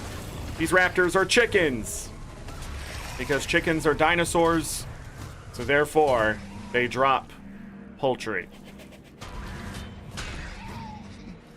And you're just gonna quickly dismantle all of these. Your focus is the hatchlings. Because killing children, I guess, is a pastime in all things. So I just got a bunch of crap there, poultry. What we're going to do here is a bit of a circle.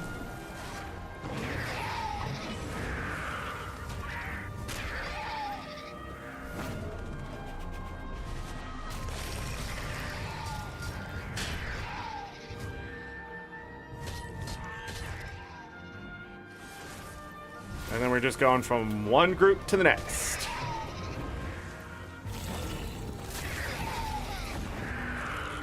Sharp claws are also worth a bit of money, so not a bad thing to get.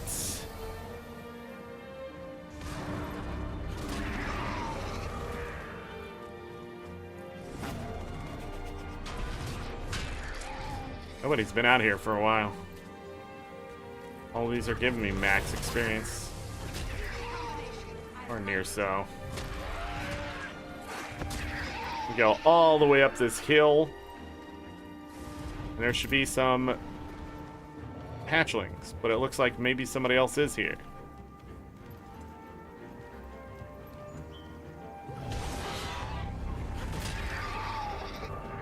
Heavy bones are good. They're worth about 8 silver. Don't be afraid to kill a canyon spider or 2. Their drops aren't terrible. And the time you kill everything and come back around, the next set of hatchlings should be coming out. And then you just annihilate them. Then we go down here, and the next set of hatchlings should be ready to go.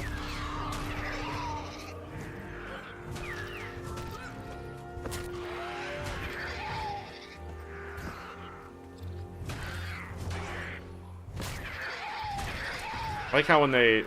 that one gave me a freaking crap ton of money right there. Well, this is the farm. Do not be afraid to slow down. Also, people will come over here and they'll start just ruining the fucking farm like I probably just did to someone who didn't realize. But, I did look around. I didn't see anybody. But anyhow, the idea here is to just keep moving, killing, that kind of thing. Get as much poultry as possible.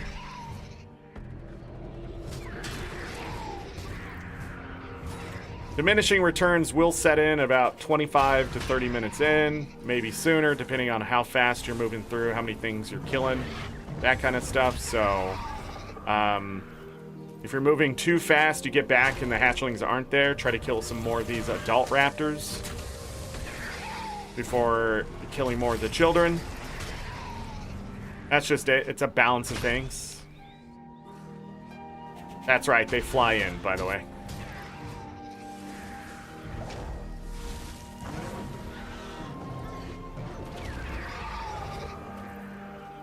But, yeah, this place is extremely profitable.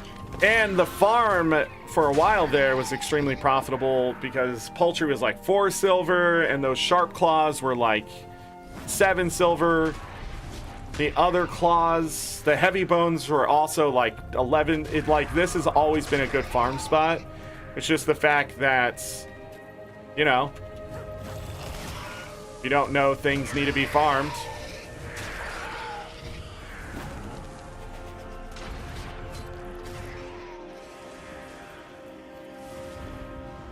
Yeah, so both of these sets were up here this time. There is another spot for poultry. Forgetting where it is suddenly, but that spot specifically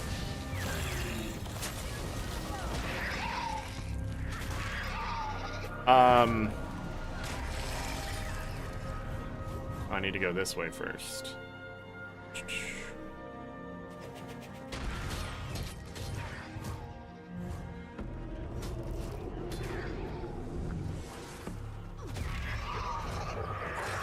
But that spot specifically that I can't remember right now, the raptors there can drop 2 poultry at a time if you are lucky.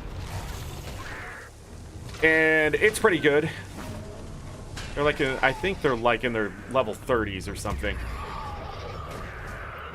But this one, it's just in the nice sweet spot to get a lot of these crafting materials. Whoa, hit the wrong button.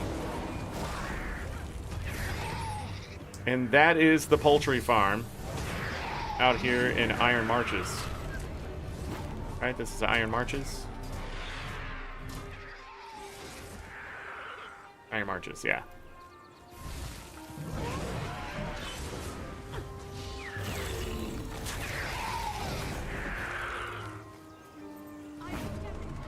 And, of course, you want to build that moves through them fast. Pistol, Deadeye will move through them pretty fast. Power Reaper is what you're watching me play right now. Moves through them pretty fast. But again, you don't want to move too fast. You want to constantly and consistently be killing things. The problem is swim speed infusions are about the same price as a slab of poultry. They're what, 30 silver, and these are only 33. So you're not getting multiples of them quickly. Like, I'm lucky to see these three the way they've dropped, because usually they do not.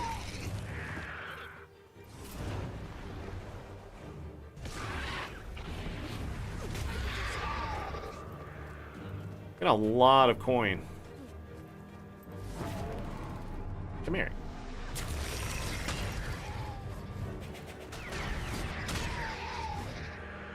Smooth scales.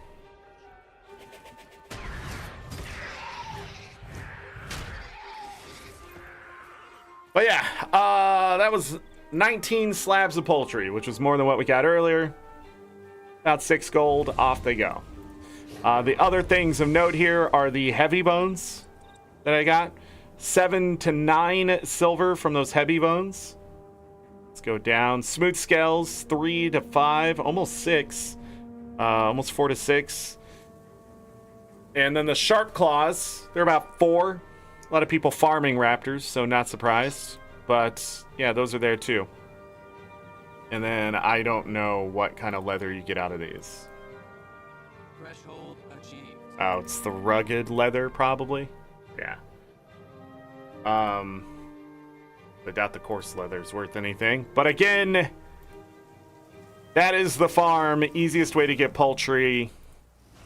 And then, of course, I got a bunch of that.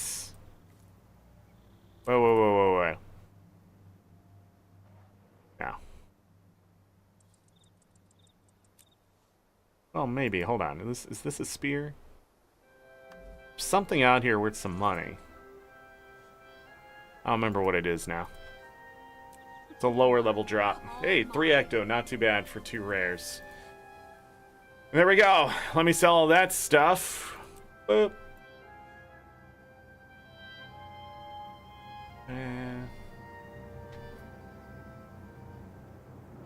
Free sub yesterday? Yes. Gifted 10 subs. Okay. Uh-oh. You tried. You tried. Still trying. Give me your chicken.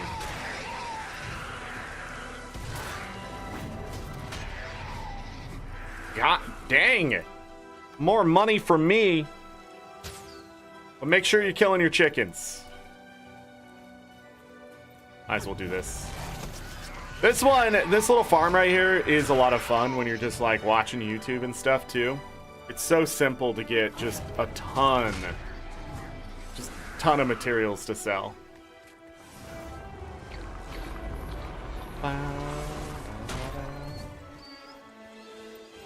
But yeah, this good money maker. It's about as much as we were doing with swim speed infusions, but the swim speed infusions right now are just slightly more profitable on the run.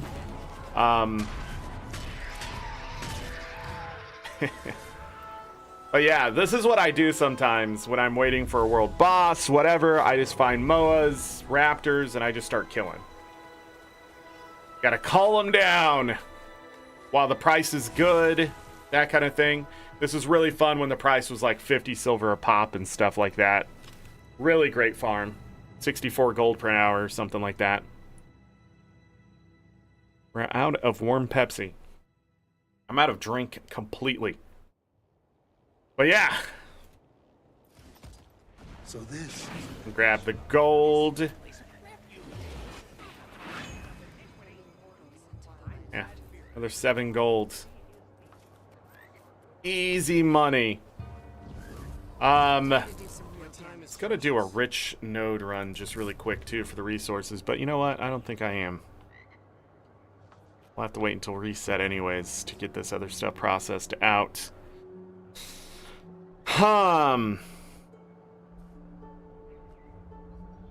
Okay.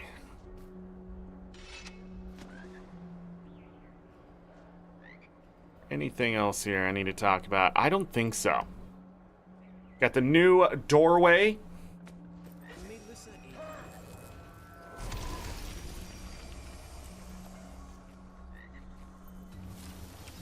The new conjured doorway, which can be dyed.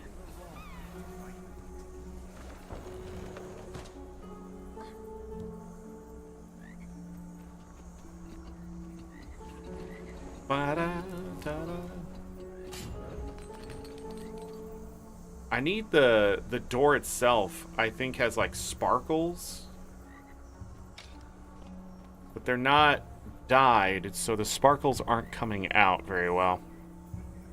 No, dyes. Right? Yeah.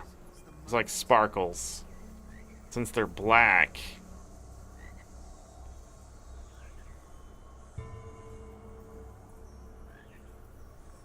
Just a blue doorway.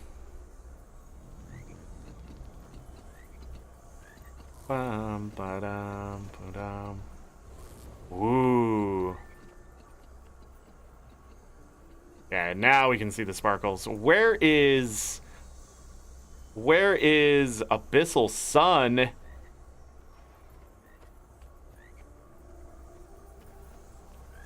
Completely removes almost the what? So if I do Abyssal Sun, it gives me the particle effect and has the effect on the doorway. Nice. Brandstorm do the same? Nah, it's too blue. That's actually really cool. Oh, same thing with the Abyssal Forest. Nice.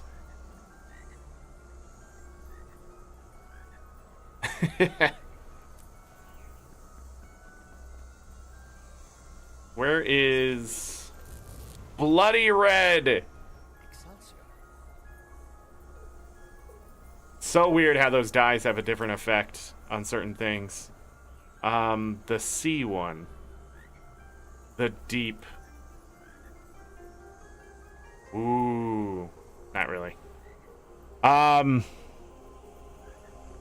They're probably gonna add more of these, right?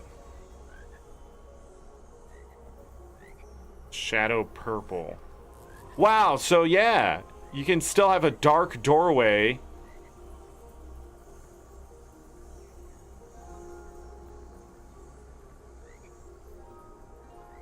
Oh, that's so cool.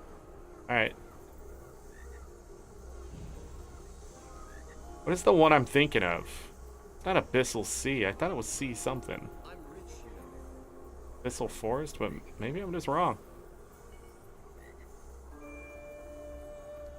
Abyssal Flame. Nice red. Wow, the Abyssal ones are actually really cool for that portal. Whoa. Anyhow, let me redo the door.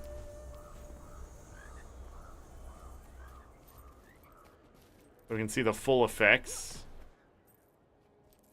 Get rid of my door! 5, 4, 3, 2, 1. And then... yeah. Then we can see the light effects. Not sure about this. I'm curious to see if this portal breaks certain things with its graphics. Because I notice it sort of gets rid of everything but nameplates. But I don't think it's seen through anything. But look, the chandeliers are still there. More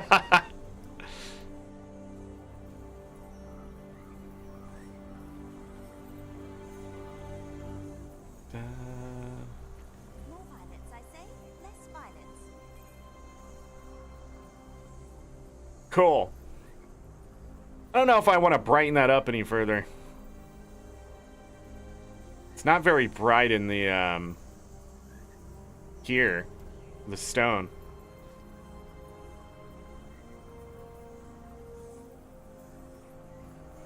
I think these doorways are just easy money for ArenaNet. There's so many cool ones to look at and things like that. I hope they bring the Halloween one. I hope they bring a Halloween one. They start doing that kind of stuff. I'll definitely get a Halloween one. But yeah, there's so many they can do. I mean, just, and all they really have to do is go into novelties, look at the goddamn chairs. Like, I don't know if that's gonna be a good one. But you just go in here and you just start clicking on them. So we already have a tree. You can have a meadow. One that has this style. Like, this is what I always look at when I'm like, what do they need in the gym store? You know? Frost and fire. I mean, come on. This store style, the vermilion. You know? So many that they already have. But they also have some of, like, the Winter's Day ones. Heck, have a cat door. And, I don't even remember when I got this. But yeah, so many different types.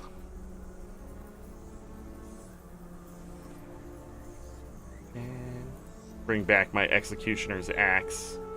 Can't believe I almost have all these, in a sense. How to Dance Volume 1. Thank you to whoever got me the bobblehead stuff yesterday, too. I didn't clarify that.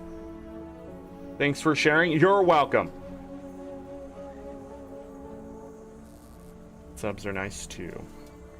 Is there anything else? I don't think so. I don't think so. We will come back to Guild Wars 2 if they introduce anything new. If we're just, like, next Tuesday, we'll probably still be in Hollow Knight Silksong, but I will try to make room for Guild Wars 2 that final week before we go over to Twitch and play Final Fantasy 1 through 10 October 10th. September 22nd to October 10th. Ish. 10th-ish. So yeah, exciting times. Tomorrow we will be back in year 2 winter for Stardew Valley Expanded. Before we go play hardcore Hollow Knight Silksong on Thursday, and then we'll be doing 2-a-days on Thursday and Friday. And then I'm not sure what we're doing over the weekend. Maybe I'll do more, maybe I'll do less. I don't know. We'll just play it by ear. But we've just been messing around the last couple days with Guild Wars 2. I think it's fun. Didn't get any achievement points today, anything like that. Let's go ahead and bring this back up. Let's take a look at this. 670 gold, negative 24 gold per hour. I'm washed. I'm washed. It's over. It is so over for me. Showing you all these awesome farms, yet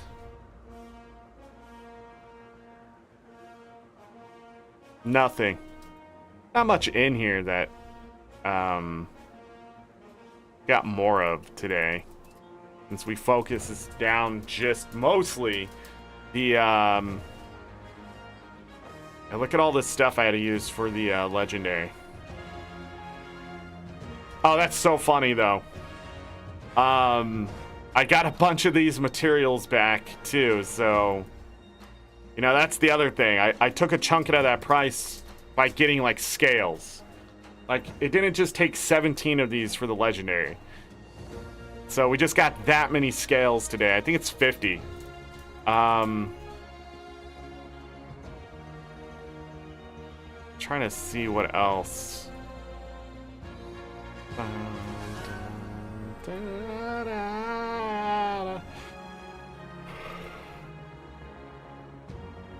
We used 206 ornate rusted keys, which is interesting because it has to be by tens. So it's got to be 210. Oh no, we gained 4 keys since we started doing this. Yeah.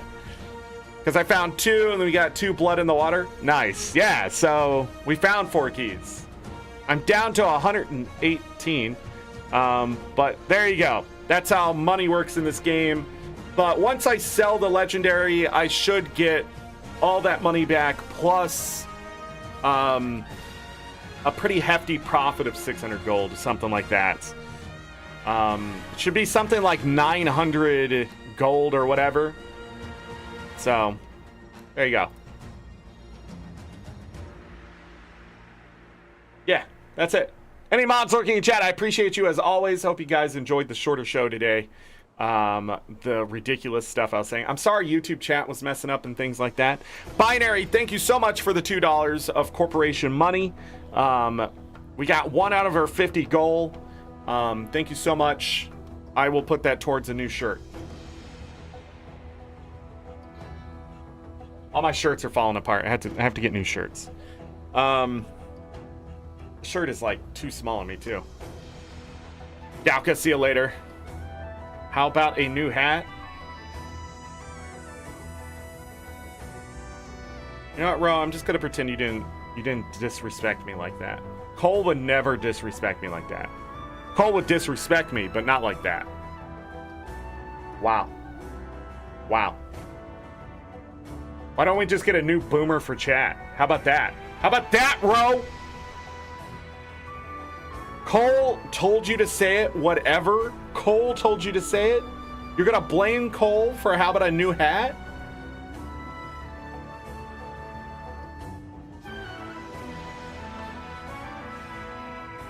You better be at Twitch. I tell you. October 10th is not the final date. September 22nd to October 10th-ish. Okay, it may go longer. We will play all the way through Final Fantasy X. 1 through 10. Pixel remasters for 1 through 6. 7, 8 remastered. 9, 7 and 9 on PC. 8's also on PC, but it's a remastered version. And then 10 on PC, HD version. Which I hope it all works. If anything breaks, oh well. It will be scuffed. There will be ads and other things unless you use your Twitch Prime there right now. If you're just holding on to a Twitch Prime, that's free money. For me, for somebody else. Go use it. Same thing. I'm an ArenaNet partner. If you'd like to use my links for Visions of Eternity. Hold on. Let's go do that thing. Look how awesome that is. If you'd like to buy this expansion before October 28th or after, it doesn't matter, use my link. It supports me. I am supported by ArenaNet, believe it or not. As washed as I am. Okay. I appreciate all of you. I will be back tomorrow with Stardew Valley Expanded. That's it. I gotta get going. I'm gonna go take my dogs out for a ride. Get your nails clipped. He realized what I said. He's like, wait a second. Wait a second. Ride? That's great. Nails clipped? Not so great. But anyhow, that's it. Thank you, everybody. Like button, subscribe. I don't think I have anything else. So as always, I leave you with this. Take care of yourselves. Take care of each other. All we got. Have a great night, day, evening, morning, afternoon, whatever time it is. Make it great. If you're going to bed, sleep well, get that rest. You will need it. Trust me, if I do not see you for the rest of this week, Hollow Knight Silk Song starting on Thursday, Stardew Valley Expanded tomorrow, and if I don't see you for the rest of the month, Hollow Knight Silk Song until we go over to Twitch. And if you don't go over to Twitch, I won't see you for the rest of the month after that, starting September 22nd to October 10th.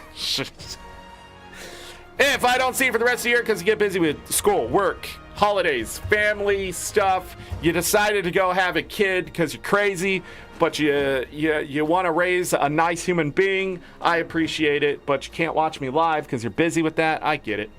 The VODs will always be here to keep you company. Playlist everywhere. There's going to be a playlist when I'm done here. Janther Wild's more than likely because I'm going to be lazy and not change anything. I don't think I have another playlist. I really need to go make a more fun playlist for Guild Wars 2, I feel. Anything else? No, bye.